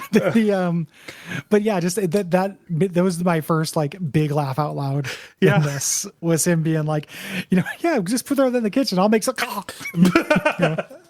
Well, the mermaid kills him because he notices a shell that she's holding, and she slashes. She reaches out to slash him for going for it. Yeah. They're going to take them all down to the lazarette, which we cannot get into. The lazarette is like storage area and is locked. It is the chapter 8. Yes. There are 2 more bodies up on the main deck. When they were lifting that sea beast out of the water, someone speaking Chinese talked about how dangerous the shell was. And the beast fired several spikes, one of which pierced a couple of men there. Yep. So this is our first clue that the people who are here, who are the Chinese people delegation, know about these shells and know maybe about these beasts. This feels a little bit like splitting hairs. It's not specifically the Chinese. In the sketches, we see like sketches of the Formosan royalty. Yeah, the Formosan royalty. Yeah. Like just so closer to being like from Thailand. It's a country that doesn't exist anymore. But the Chinese people, though, some of them can understand the Formosans, and that ends up being important to one of the conspiracies that happens here. Yes. So back up on the main deck, we find a body that starts chapter 4, which is called The Calling. Somebody was rowing back with a mermaid on his boat, along with a dead body, and was shot. Right. One of the Chinese crewmen shot him. Yeah. The translator guy, I believe. No, it was the last of the Formosans. Yeah, he had the translator with him on the boats. Yes, who died in the boat. Right. And when you go out, so this is the first memory that takes you off of the ship. Like you are walking around on the frozen waves around the ship. You can see one of the dead bodies that he rode back with. This actually takes you out to the open water. Where we see what happens when this person was away. Initially, I thought this was an away crew that they had like sent out to go get something. No, this is a mutiny. Like somebody, the person who rode back ended up taking people hostage and trying to steal a treasure here. But out on the open water, we get to see all of these Formosan royalty who were taken hostage die along with some of the conspirators here. What happened is these mermaids were attracted to the treasure that was taken here and the shell that was inside of it. And we keep saying treasure. It's like a cask. It's like a dresser. Yeah, it's like a multi-level chest kind of thing where the shells are in the bottom part, and when you put the shell in the top part, it we see it here. It causes a magical fire to shoot out. Yes. Yeah. And sometimes quicksilver. Right. So it's got defenses. It's trapped as a test. And we can see in other memories where they're like guarding it. Yes. And stuff. But it's the closest thing to a MacGuffin. And this this guy who kidnapped them, who took them out on the sea, is the closest thing this has to a villain. Yes. This guy fucks everything up by doing this. But this is like an action scene, like going through all these deaths and seeing the mermaids attack and the Formosan king sacrifice himself, opening up the chest, burning his arm off, and shooting these beams into the mermaids. Yes.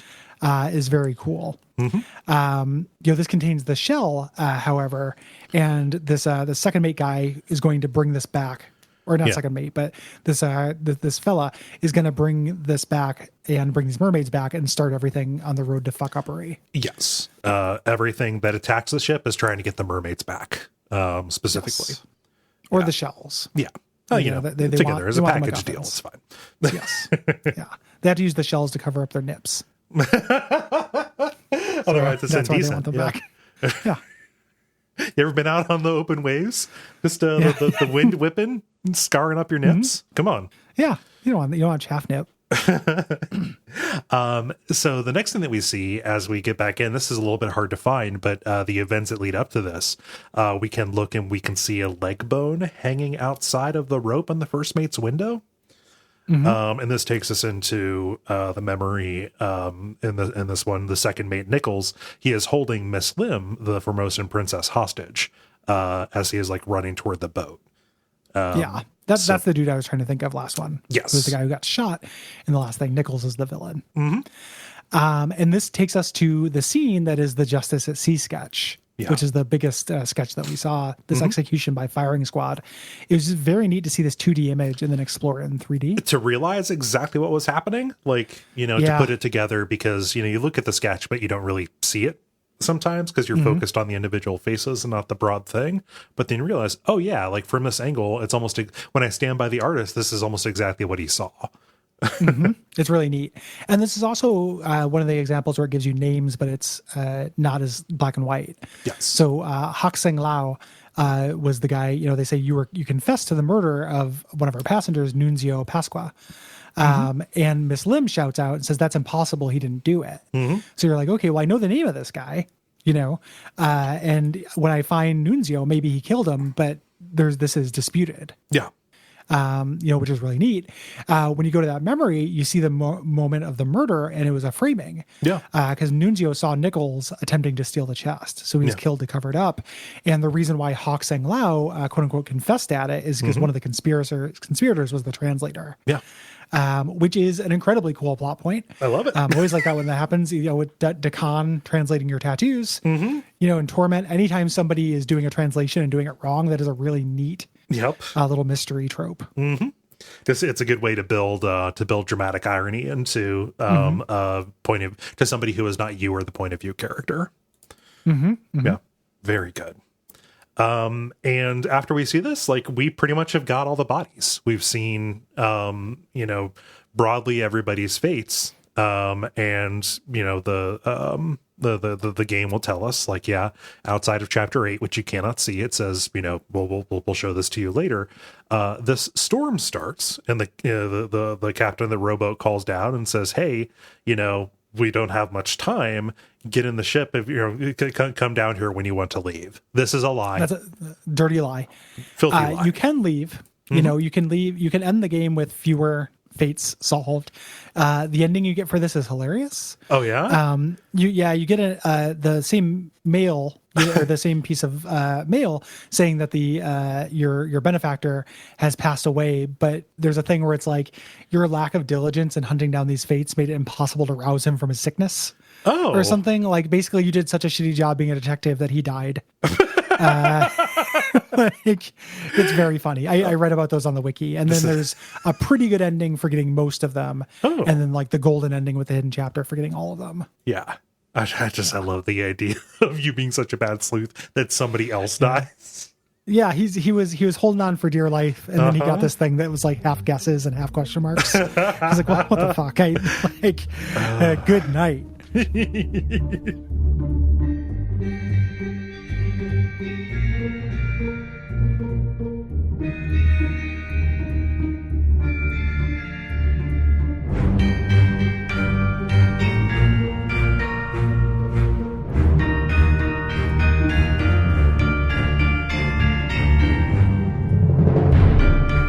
So then now let's talk about the story kind of in order, what happened on the ship, and some notable fates within. Yes. Yeah. So shortly after they embark, they've got all this cargo on, and we get chapter 1 here, Loose Cargo. This one takes place right as they're departing from England. They don't get very far down the coast. They really get by the Canary Islands and then start deciding to come back because everybody's dying. Everybody keeps dying. This is a shitty ship. Yeah.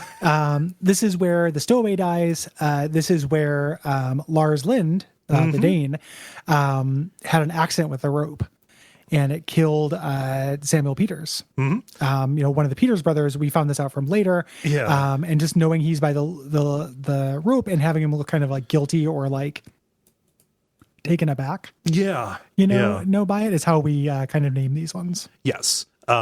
Figuring out which Peters this is can be a little bit tricky.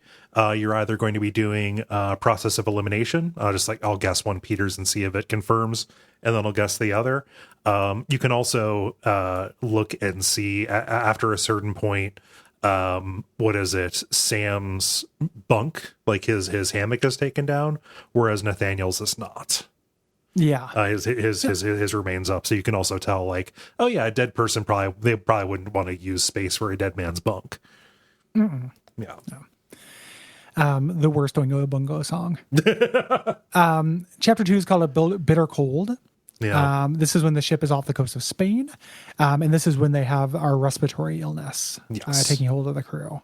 Yeah. Probably from living among livestock.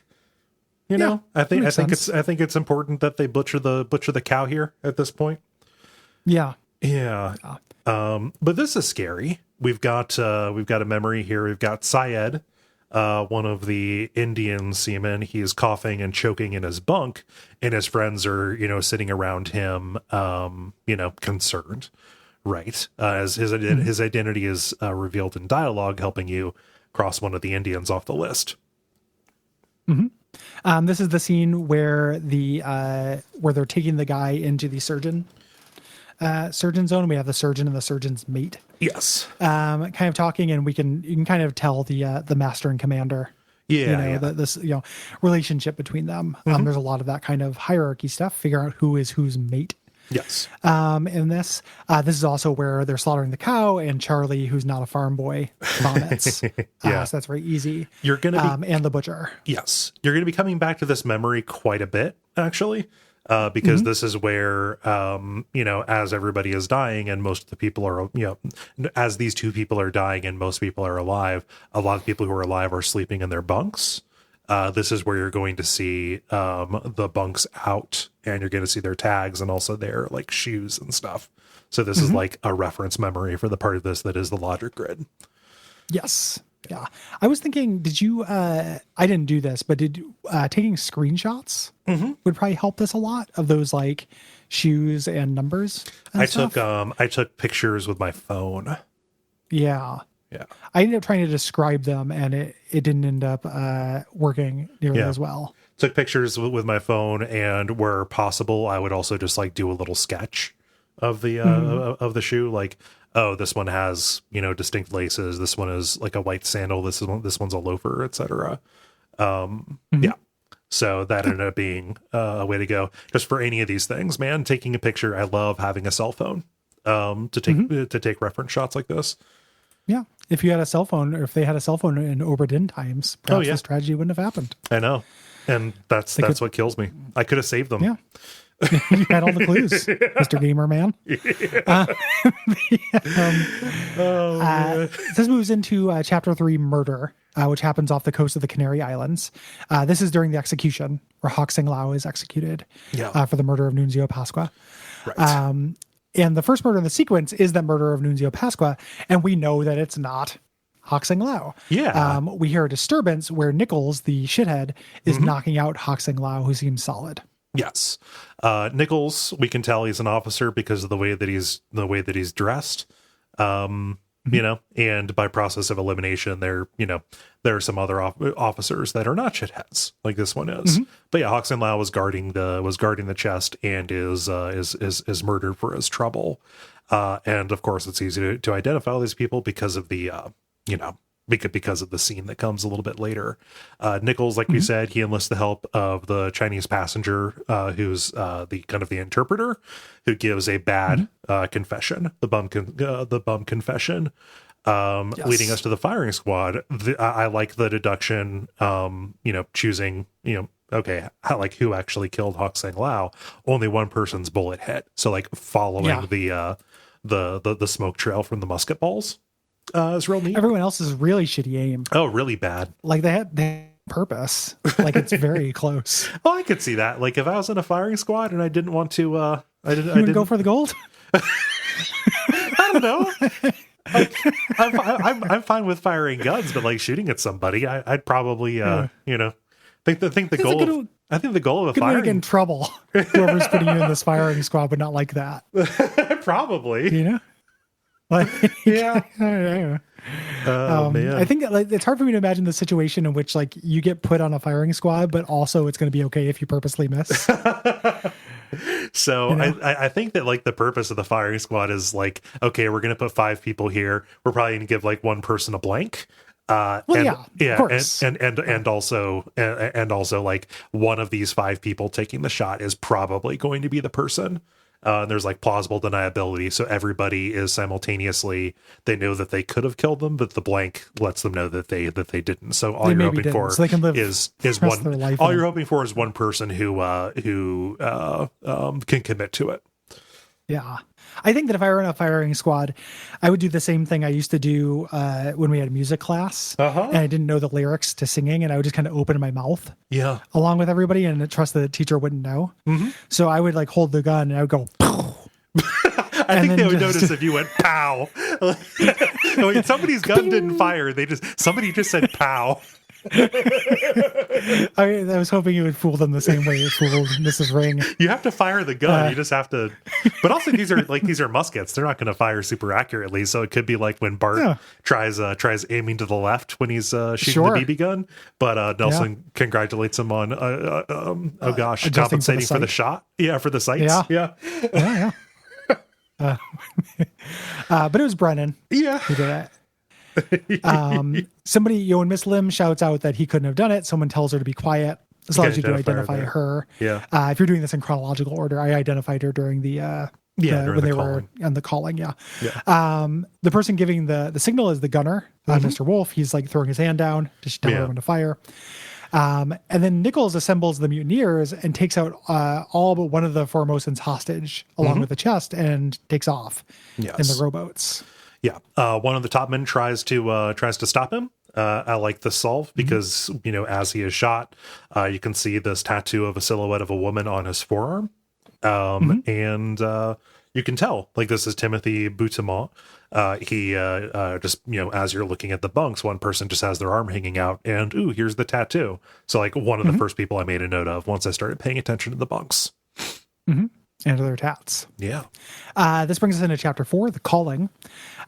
This begins where the ship is on the other side of the Canary Islands. This is following the mutineers. Yes. So they're hostages when they're heading east towards Africa, and the mermaids attack them. Yes. The Formosan hostages are saying, like, you idiot, we are in horrible danger. The chest is going to attract these monsters. The interpreter that they have is not very good because he just says something about, oh, there's something about the chest and the monsters. I don't know. Right as the mermaids. Maybe they're good. Yeah. Well, these mermaids jump up and they immediately spear Li Hong, the conspirator, the translator. Is like, I don't know, something about a monster, something about a chest. I drawing a blank here, boss. Yep. It'd be like if I was having to translate it. Yeah. So Patrick O'Hagan is speared next. So he's addressed, by name after he dies in this chapter. It being Swa used one of the spears to cut his restraints here, and Boonlan Lim bleeds out, or Miss Lim, bleeds out from having her throat slashed a little bit earlier. Yeah, you have to like go backward in the or follow the memories because she doesn't die immediately. It takes a little while, which sucks. The idea of bleeding out. It also accepts choked for this because that's what it looked like to me rather than having her throat slit. Yeah. So as she's bleeding out, this is when It Bing Xia uses the chest to fire off the magic beams. And you have to put in, for me, I put in burned. It burned him because like his entire arm was burned off like down to the bone, which is again fucking grisly. The idea of looking at just your cooked bone, like Wolverine. Ugh.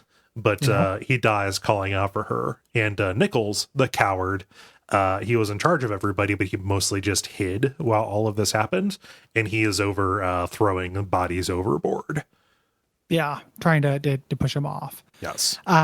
We get to Alarkus Nikishin and Alexei Toporov are pulled overboard by a mermaid. So these are the conspirators who are Russian. They bunk together, and we see them playing cards. Yeah. So we kind of have to put them together. They don't get a lot of scenes, and they don't get a lot of dialogue. No. In one of the chapter 2 scenes, like as one of the seamen is dying from the disease coughing, like the first dialogue that you hear is somebody speaking in Russian. Stop cheating. Yeah. So you can kind of draw their nationality and then play around with the possibilities over there. The last survivor of this is Nichols, who decides, all right, here's how I'm going to play this. Let's take this back to the Obra Dinn. I've got some mermaids. Maybe they'll take me back because I come. Well, and the treasure. Well, yeah. Like he's treasure. like, I got the shells. I've got the bureau. Yeah. I got this nice chest of drawers. I've killed the royals that we were told to transport around the Horn. Yeah. Okay. Around the Cape, rather. Transported by a manner of speaking. But he gets shot by the remaining Formosan royalty. Yes. By Chiotan. So yeah, there are only 4 of those, so we know which one he is. Yeah. And it's nice that he gets revenge because Nichols is a piece of shit. Of course. Nichols could not have gotten away from this. He should not have gotten away from this. And then they make the mistake of taking the dead mermaids or mermaid people, live mermaids, onto the ship. And this is what they should not have done. Let's throw them in the lazarette. We got a little water down there in the ballast. Let's keep them there. Yeah. We'll make them nice and happy. They can splish splash around. Yeah. Put a leaf in there so it reminds them of home. Yeah.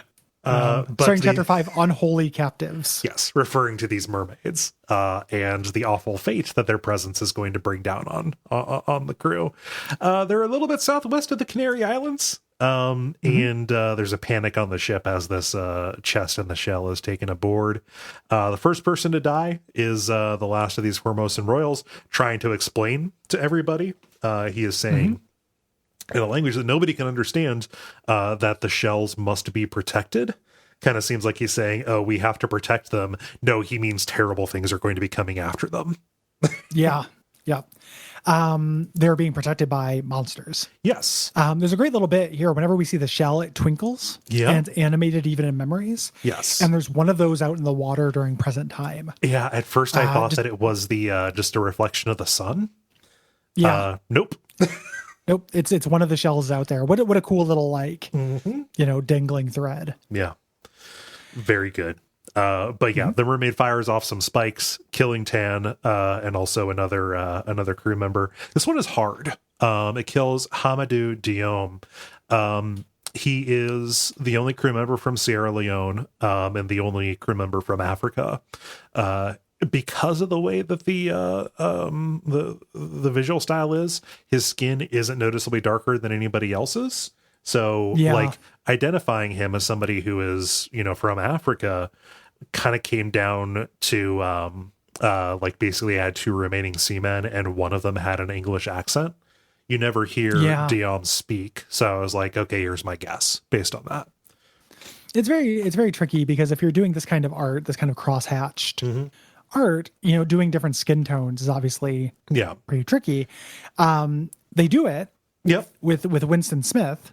Yeah. Who the carpenter. Yeah. Who is a person of color. With Hamadou, I don't know that name. I don't know that the kind of provenance of that name. And I didn't see any, and I'm trying to sound like a bell curve, like Genesis, I'm talking about people's racial features or whatever in this, but I didn't notice as like, oh, this guy has this kind of feature. Yeah. Yeah, so it just ended up being a little bit down to guesswork on that. But he's Hamadou is holding one of them hostage. Like he is holding on to Tan, trying to restrain him from going to release the mermaids, and he is speared along with Tan for his trouble. But they start taking the mermaids in the chest below decks. This is where Thomas Sefton, the cook, makes his little crack about frying up some mermaid meat. And gets his throat slashed out. There's only one cook, so it's easy enough to guess who he is. Because everybody starts freaking out at this point because these mermaids aren't like in torpor state or whatever. They drop the stretcher, which falls and breaks Seaman William Wason's neck against the barrel. Yeah, this is fucking grisly. Like his head is deformed as it's there. You can plausibly list either crushed by one of the people who dropped it, or you can just say he fell down the stairs. So that is good. Again, these little fuzzy areas. You can identify him because he was sitting in a bunk comforting Syed as he was dying. Yeah. After the accident, the captain's steward, Philip Dahl, attacks John Naples, cutting off his leg. You can find this out through dialogue. Yeah. Dahl is named as the captain's mate as he's being carried off. And the person with the missing leg is John. Yeah, he is John. Who's not an officer. There are two Johns. One of them is an officer and the other one is not. So the other one is a gentleman. Yeah. It's a good movie. But yeah, Dahl just basically went nuts saying like, hey, we need to throw them back. Again, he knew the score. Within this memory, you can go over to the carpenter's workshop and see who the two carpenters are. In a later memory, one of them calls the other boss. The white one calls the black one boss, establishing their hierarchy. Also, these are the only two Americans on the ship, so you can tell when they're speaking by their accent. Mm-hmm. Yeah, absolutely. I must have like an accent, and that would be a very Amerocentric thing to say, actually. Dodged. Yep. Dodged it. Dodged it, and then put a bow on it so people could know how conscientious I'm being. Aren't I a swell guy? Yeah, certainly swell. Patreon.com/Duckfeed.tv. This moves us on to chapter 6, Soldiers of the Sea, which refers to crab men. Yep. This is right around the Canary Islands. These crab spider, drider men riding crabs try to get their mermaids back. Yes. Try to prevent wife harm. And the trouble starts. A storm rolls in, implying that these sea creatures who are associated with the shell can control the weather. We have a topman who gets struck by lightning. This is that really dramatic reveal. This is Huang Li up in the rigging. You can identify him by his distinctive black slippers in a couple of memories. Like you can see his body later on and get a good view of this. Everybody who's up here is a topman, and the topmen sleep in bunks separated by nationality. The bunks, many of them are numbered. Some of them are X's. And all of the Chinese topmen specifically wear very distinctive shoes. This is when you're in the thick of the soup doing the logic grid. Yes, this is the hardest part of it for me. Yeah. Top men also, there's a glossary in the book, which we forgot to mention. Yeah. So you can know what a top man is. Yes. Which is just somebody who works on the deck of the ship. Yeah, but up in the rigging. Yeah. Yeah. Yep. So one of the crab riders pierces a top man on the deck. And this is where we get our name, or we get our libretto stone. Like it's already done for Nick. Yes. So it's like, okay, since it's a top man, that must be Topman Nicholas Butterill. Yeah.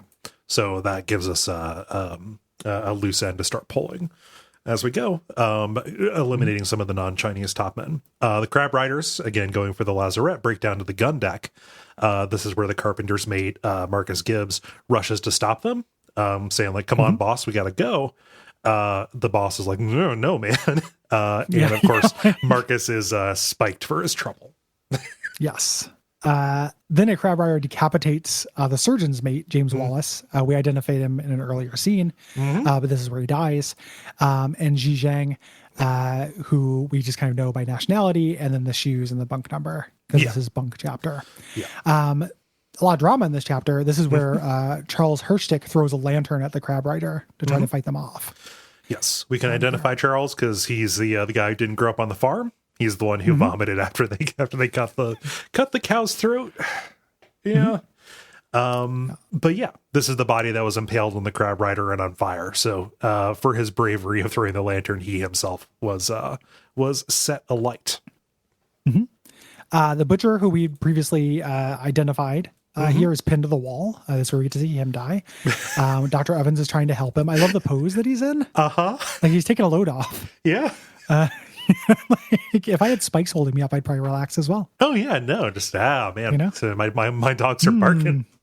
Yeah, that's what Jesus said. Oh fuck! Like spiked by for an enemy. Spiked by Romans. Well, technically, Pilate was probably. Yeah, that's true. Well, it accepts both answers. You get an achievement for for saying it was blaming Pilate. on Pontius Pilate. Yeah. So it was a good joke construct we just came up with. Yeah. This is a lively episode. It is. We're doing good goofs. It's a good game. Not to pat ourselves too much on the back, but I like that we did. I like that we did. We did that goof first for Captain Crunch, and then we moved on logically to Jesus. The logic grid contains both. Yeah. Captain Crunch and Captain Christian. Yeah. Or Christian Crunch. So the butcher has a really distinctive face. There's something about his eyes or something. Like he always looks like he's about ready to cry. Embarrassingly, Toby from The Office or something. Yeah, big Toby energy. I didn't identify him as the butcher, A, because of his cartoon butcher garb, or B, because he was the one who was slitting the throat. I saw him standing next to the cages of animals that they were going to butcher for food. And I was like, oh, he's probably going to kill them. Yeah, okay. Yeah. All right. And he does. Yeah. And also, I love that Dr. Evans is attempting to comfort him, saying, oh, you'll be fine. It's like, dude. It's like going to sleep. Yeah. He's pinned to the wall so thoroughly that like he's lifted off the ground. Like there's velocity implied in this. Like it looks like Gordon Freeman came through with his crossbow, dude. Yeah. This guy being spiked is not great. No. So this is also where the scene where the crew member was crawling in the port walk. Yes. In the little behind area and got shot. He was hiding because the bosun's mate, Charles Minor, tried to shoot a crab rider and missed. Yeah. It's tough because when you are in the memory of the spite crew member who was trying to hide, you can't get out and like get a good look at who was hiding. So you have to like go to some of the earlier and later memories and see who was holding a musket. In those scenes, what would have, fired fast enough to break through, which is good. The identity of the person who was hiding is a little bit hard it was hard for me. This is Zungi Sathi, who is the ship steward. He's not addressed in any of the dialogue. You have to, this is where I noticed like, oh, the stewards are all dressed alike. He is the only person who is wearing that who also has darker skin.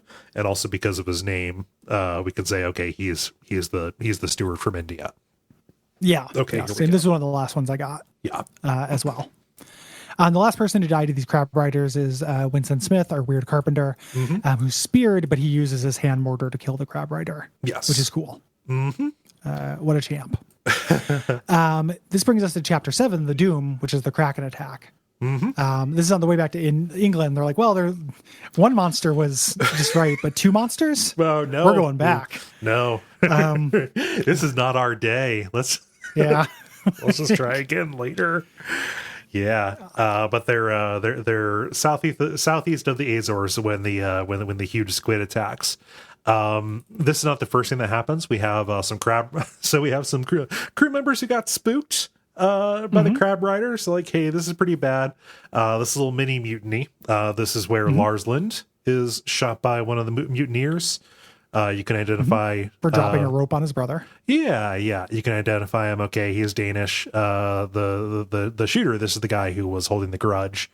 Saying, hey, you killed my brother. And this is where you can do the guess between if he's either Sam or Nathan Peters. The 2 other men who are on the boat who leave are the purser, Duncan McKay. He has ledgers, and earlier he was hiding in the purser's office. This is the accountant. It's hilarious because he's holding so many ledgers. It's like that meme image of like, how do I carry limes? I don't know. Or twisted out of my mind, buying a bunch of swords.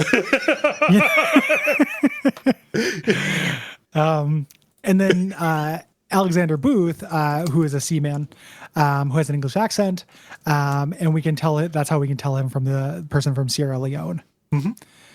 That he is not the person from Sierra Leone. Yeah. Yes. Yeah. And tell him from that. Yeah. So this is where the artist got squeezed to death taking a shit.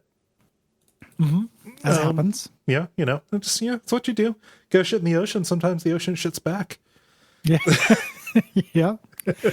On the gun deck, this is where the Kraken grabs the cannon and shoots somebody, smashes Abraham Akbar to death. And we can find him because he's sitting on a hammock with the Indians in the second chapter.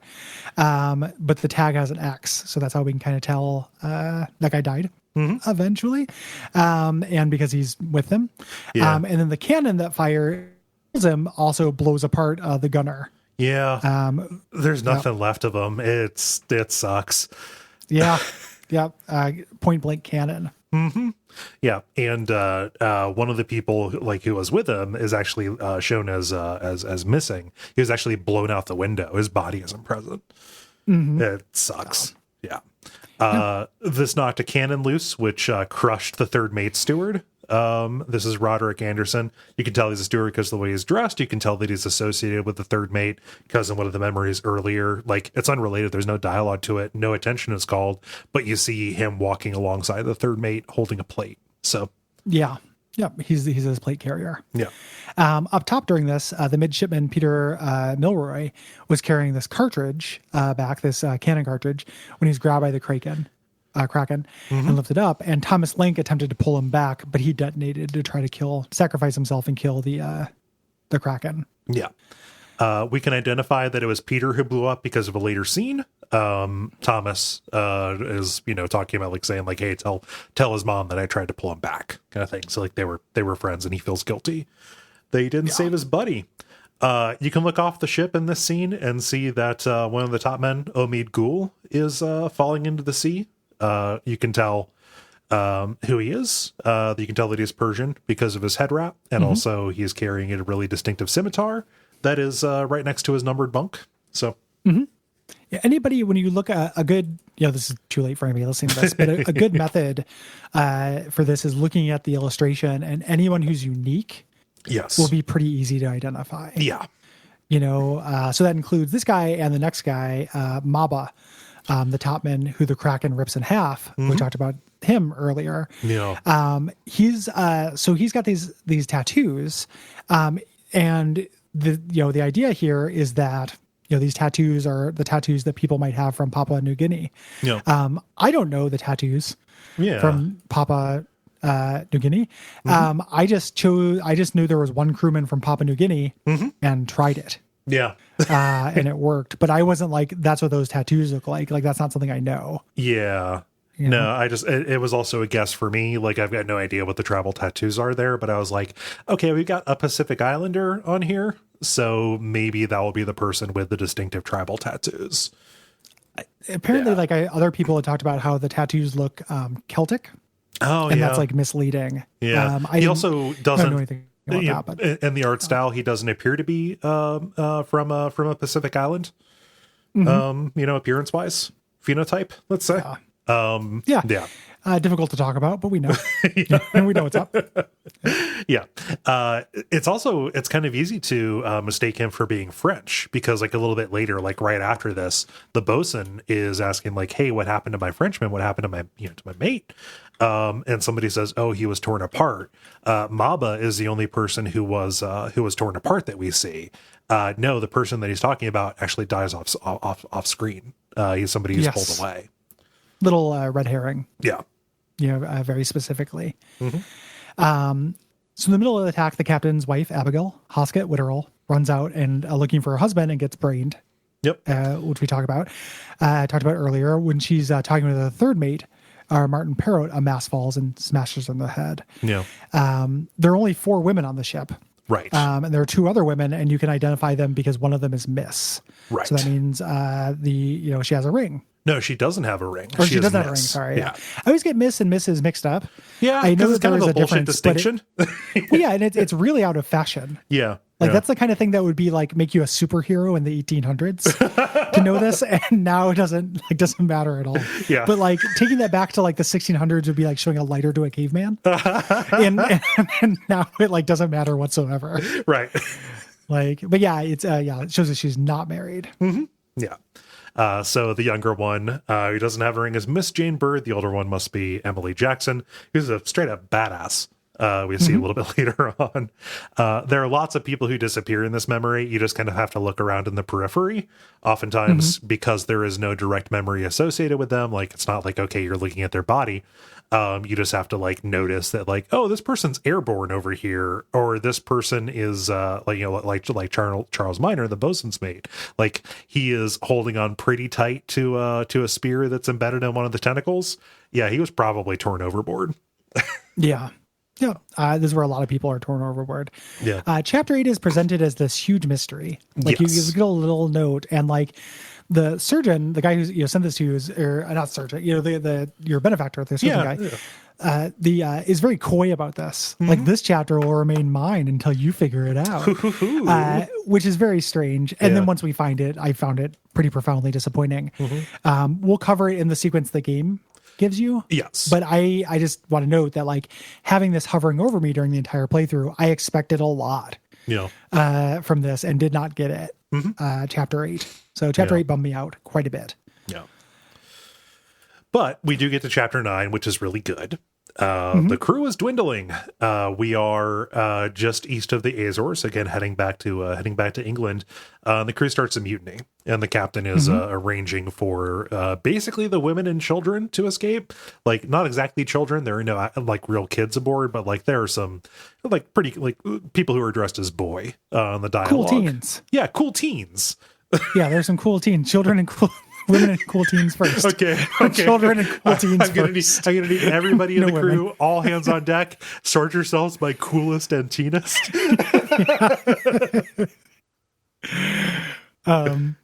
So at the bow of the gun deck, bosun Alfred Kleestel dies because of this missing arm. And earlier we saw his arm wrapped up by a tentacle. Yep. So, hey, he was probably ripped apart by a beast. Cool. He's up there. He's not dying immediately. We hear him talking with the mates, saying like, "Okay, the storm ended really abruptly. The captain is taking credit for it, saying he chased off the storm. And as the bosun is dying, he says, a curse like that does not lift for nothing." So they're trying to like come to terms with the supernatural stuff that is happening, and also what's the captain's role in this, right? Yeah. Yep.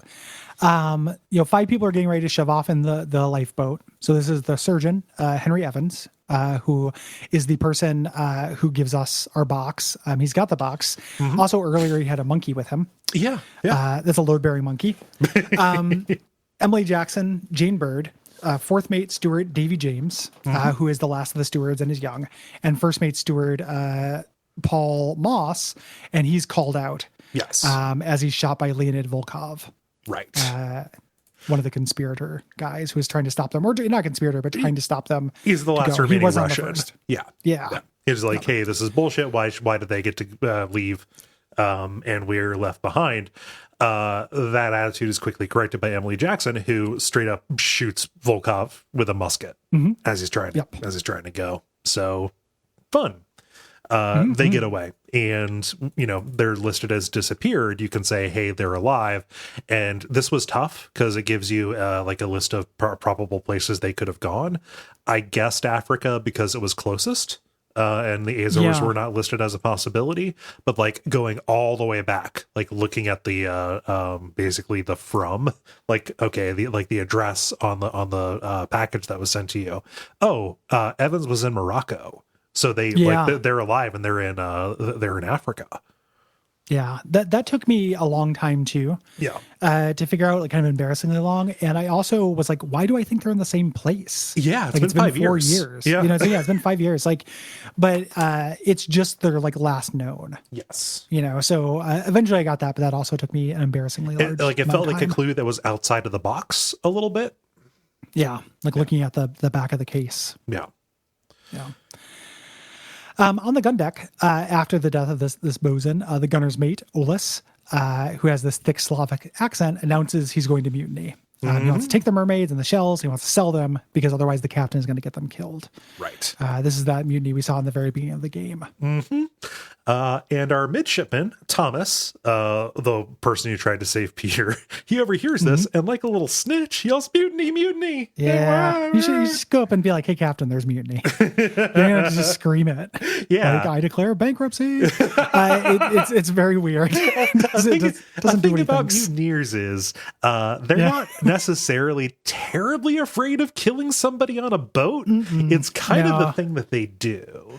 It's a big part of mutiny. Yeah.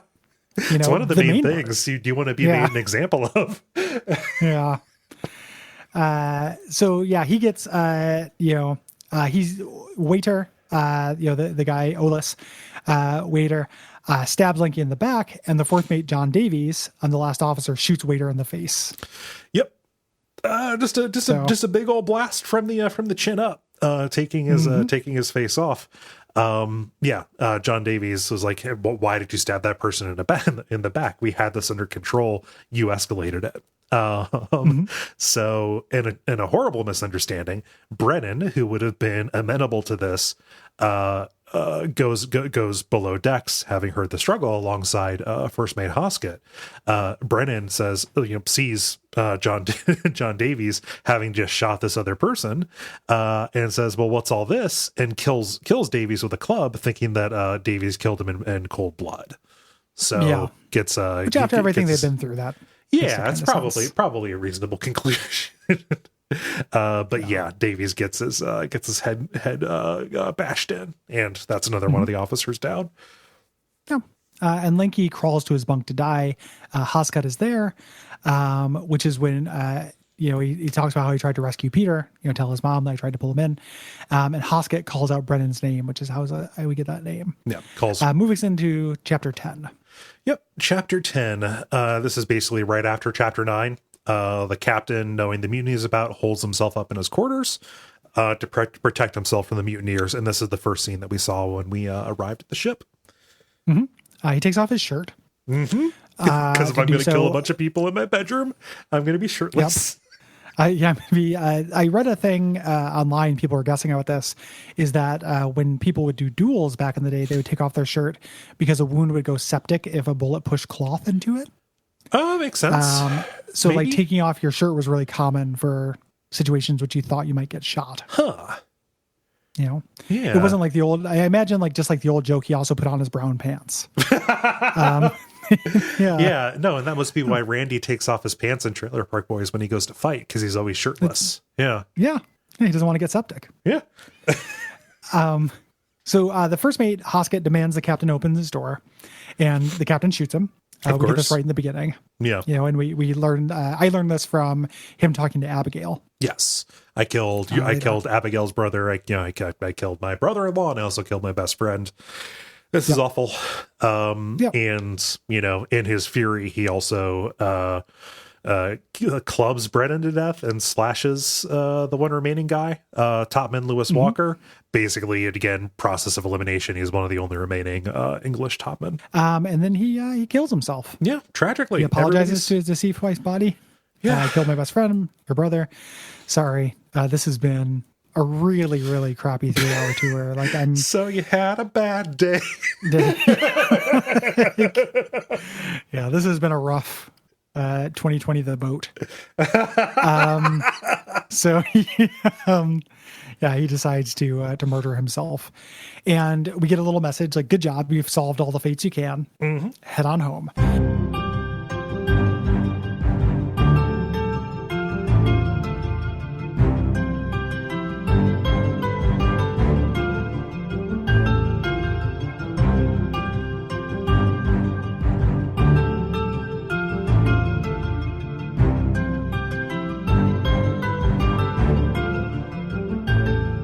When you go to the rowboat, and we get a little 1 week later card where we get our insurance assessment. Yeah. This is kind of like our little credits.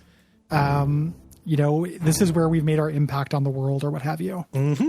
You get to see all of the claims and fines assessed to each person on the boat, depending on what they did. So like people are, awarded money, or their estates are awarded money for bravery. Or they're fined because they're a filthy murderer. One of the first things that you see, because the crew is presented by crew number, and the captain is obviously number 1, the captain's estate was forfeited to the crown because at this time suicide is a crime. Yeah. Yep. That is sad. Yeah. And you just get a sense of how cheap life is. It's sad for the captain because ultimately, we're going to find out he ended up being, a good guy. He's not the monster he was portrayed as in some of the scenes. But yeah, like you find out that this person from India died. I don't know, 15 pounds maybe. Yeah. I don't know. Just ballpark in here. Yeah. Go buy a value meal. Like, yeah. Memorial value meal. So after we get this, we get to keep the pocket watch, and we send the book off to Henry Evans. Then a year later, we get a package at an unusually late hour, and a smelly box. And this is from Jane Bird, one of the women who escaped. Yeah. Depending on which ending you got, she says, like, Evans either passed away very disappointed and died because you were shitty, or was very happy and wanted you to have the means to finish it. And then there's a very weird semiotic swerve to this, because by this point I did not feel, because it never actually gets totally answered, right? Like, now I know, that we don't actually get to know the cosmology of the shells, right? Like we don't know what those do. We don't know the mechanics of those. We don't know the mechanics of the mermaid or whatever. I was still thinking, because of the bargain, I was like, oh, there's a fucking monkey's paw in this thing. Somebody, made a horrible wish. What was the second edition genie wish that resulted in this? Yeah, I know, right? I was so fucking excited. And a monkey's paw has very specific semiotic value. There's a meaning. It is a shorthand for a very particular kind of story. Yeah. But no, it just, and I was trying to, like, do you have any insight on this? Like, I was trying to think of, like, oh, what is the theming? Because like a monkey's paw is, you make a wish and you don't like what you got.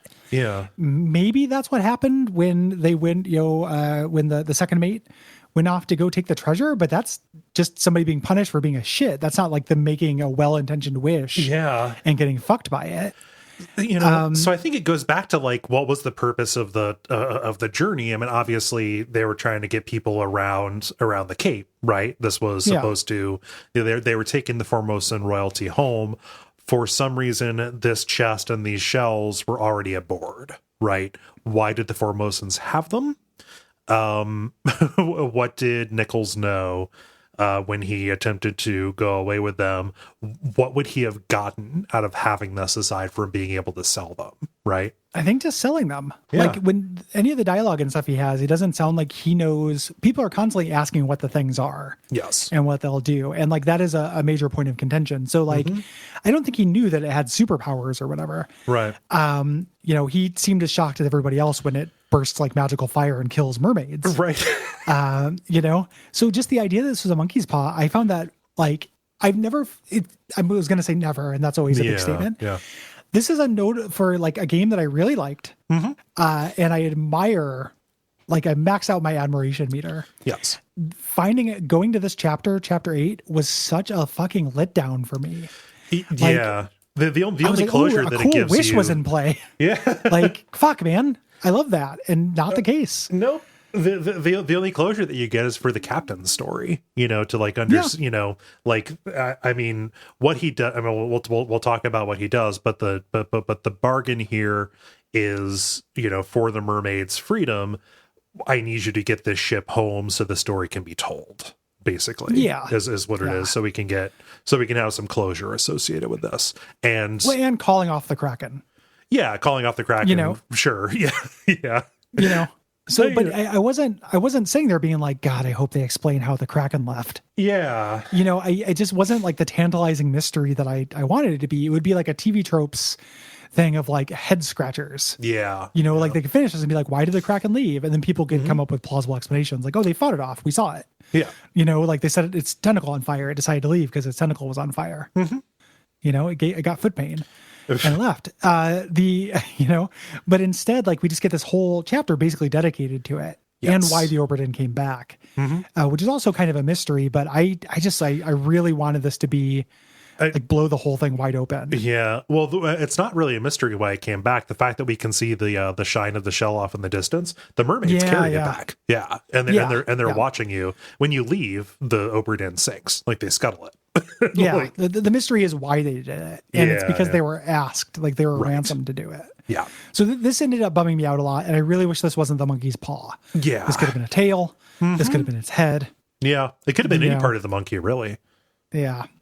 Yeah. You can use any part of it. Yeah. It's a very specific choice, and you're saying something very Dad, by wearing that hat, you're making a strong statement about your relationship to the Rastafarians. Well, I've been Safarian since before you were born. So we go into the monkey's death, which takes us to the lazarette, this like locked door we have not been able to get into. Yes. Evan shoots the monkey. And he does this on purpose. Like, Evans, who owns the stopwatch, knows how it works. He knows if he kills a monkey here, and keeps a piece of it, he'll be able to revisit this. Yes, to go into this memory. And, you're still filling out the catalog as you're here. The monkey is listed as, or this fate is, a friendly but not entirely pleasant monkey companion was sacrificed in pursuit of knowledge. Friendly but not entirely pleasant. That makes a lot of sense. Yep. There were two bodies inside this lazarette. Philip Dahl, the captain's steward who went crazy and chopped off someone's leg, and the third mate, Martin Parrott, who was spiked. Yes. So we're going to see how he got spiked here, but this is he's the one mate who just kind of disappeared. He was never accounted for, and also it didn't show that he was disappeared in any of the chapters. This is where he ended up. In this memory, Martin gets into the lazarette, and he gives one of the captive mermaids the third and final shell here. We actually see this here in the memory. It is animated when nothing else is animated. In the struggle to free it, as he's saying, like, "Hey, take this and go home," the mermaid spikes him, and so he dies for attempting his good deed. Yep, and the bargain he makes is like, "I'm going to give you this, but make sure that see the ship home." Yes. The memory also contains the corpse of one of the mermaids, where we see the captain spearing one of them and demanding they withdraw the Kraken. And it looks pretty badass. Yeah, like him just going down there and threatening the crew. Yeah, no, he's going after it like it's the fax machine from Office Space. Yeah. He does the first one and then he does the second one. Like, listen, make this Kraken leave. And then the final memory, the body of Dahl, after he's locked in the lazarette here, since he had gone crazy, he opens the chest, which is down there, and sees that there's quicksilver inside. Yes. The magic light burns him. Because it was quicksilver, I said poison, and that was considered correct. Oh, okay. Yeah. So, yeah. And that's the final one that you do. And then the game ends. Yeah. If you're playing it on PC, some of the gravity of what you just saw will be deflated when the achievement pops up that says Obra Dinn. Yeah. Yep. I know I harp on that when it happens, but man, it keeps on happening. Yeah. Achievements. It'll never stop. Nope. Yeah. And that's the return of the Obra Dinn. Love it. Yeah. It is a game, like, when it's at its best, I think this is, among, top tier greats. It contains multitudes, lots of different kinds of puzzles, and that's not going to work for everybody. I hesitate to say that this is, to attribute this game's triumph to the fact that there is nothing really like it. You have to look pretty far afield to find something that is really akin to this, right? Which is something that is a mystery that involves you in this particular way. That's like an appeal to novelty. And just because something is unique doesn't mean it is always going to be, good and fun. This is an excellent combination of unique in concept and just masterfully executed. There's just it is really, really well put together. There are choices that I don't agree with, chapter 8, the bargain, what have you. But it's hard to say, it's impossible to lend any of that to incompetence. It's just a different choice, right?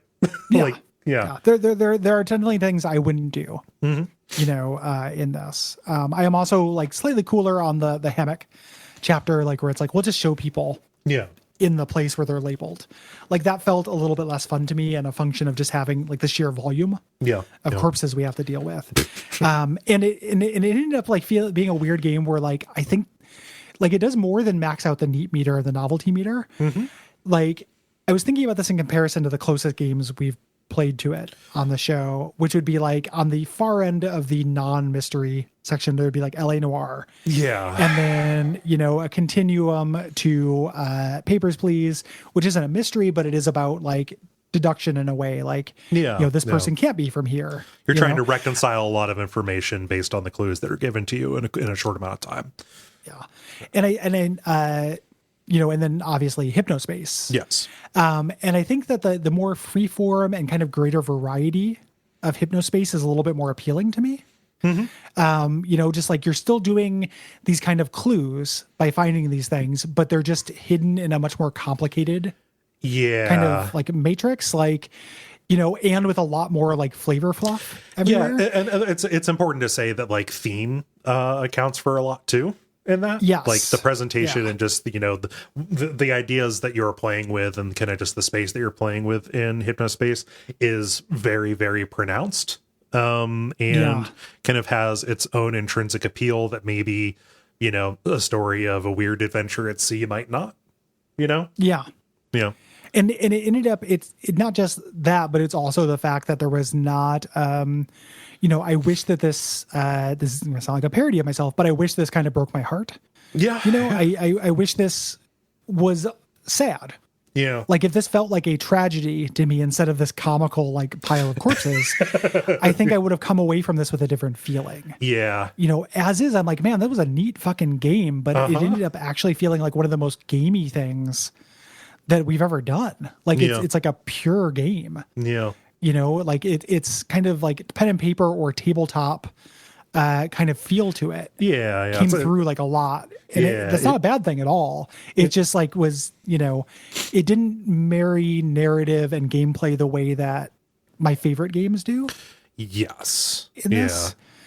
And this, it sounds like I'm, you know, damning it with faint praise. It's just the things that hold it back from being like absolutely S rank for me. Like I still really, really like this. I really like that we did it. I think this owns. Yeah. I wish that this game made me feel worse too. Yeah, I totally do. I mean, I don't know if you're being jokey, but no, I'm not. We talk about that being a real value. Like, you know, it just instead the, you know, the emotion, you know, when my emotions were affected in this, it was primarily triumph and feeling very smart because the game created situations for me to feel smart. You know, so they say, you know, it was like the brain side of the feeling of like beating a boss in Titan Souls or something. Yeah. You know, just kind of like, you know, and that is an emotion, but it's not a very profound emotion. Yeah. Like I always think like a lot of times too, Robert Ashley had a quote at some point where he's talking about video games. I don't know how much I stand by this universally, but I just think about it a lot. Yeah. Where he said, smart is better than funny, sad is better than smart. Yeah. And I think about that a lot. Like when, you know, trying to make something like I love comedy, I love smart things, and I love tragedy, but like in terms of rarity and value. Yeah. And also like, you know, tragedy can turn into comedy in a bad way. Like tragedy gone wrong is comedy, but like comedy gone wrong is not really tragedy. Yeah. It's just horrible. Yeah. You know? So I was just thinking about wanting a little bit more of that energy and it being like near perfect with that. Yes. You know, but it is so admirable and it's so fucking neat and it looks incredible. And the soundtrack is something I'll listen, like has now entered the pantheon. Yeah. You know, very, very cool game. Yeah. Love it. Yeah. Yeah. Thank you very much, David. Will Grand Theft Auto Vice City have the same kind of intellectual rigor? Stay tuned this month to find out. If you have anything to say about the return of the Obra Dinn, hit us up at Duckfeed.tv/contact. Or if you have anything to say about the rest of January's games, which are Enter the Gungeon and GTA Vice City. Yeah. The deadline for that is January 15th. The deadline for February's games is February 15th. February's games are, let me see if I can remember them. We have Monster Train. We have The Outer Wilds. Or wait, no, we have Monster Train. We have The Last of Us. And then the premium episode for that month is The Outer Wilds. Yeah. Spicy month. And apparently The Outer Wilds is not that different from this in some ways. Yeah, I am really I'm horny for it, man. I'm excited. Like I this kind of feeling, but with like time loops and stuff is interesting to me. Yes. And that game is also really, really well renowned. Yeah. Happy New Year. Happy New Year.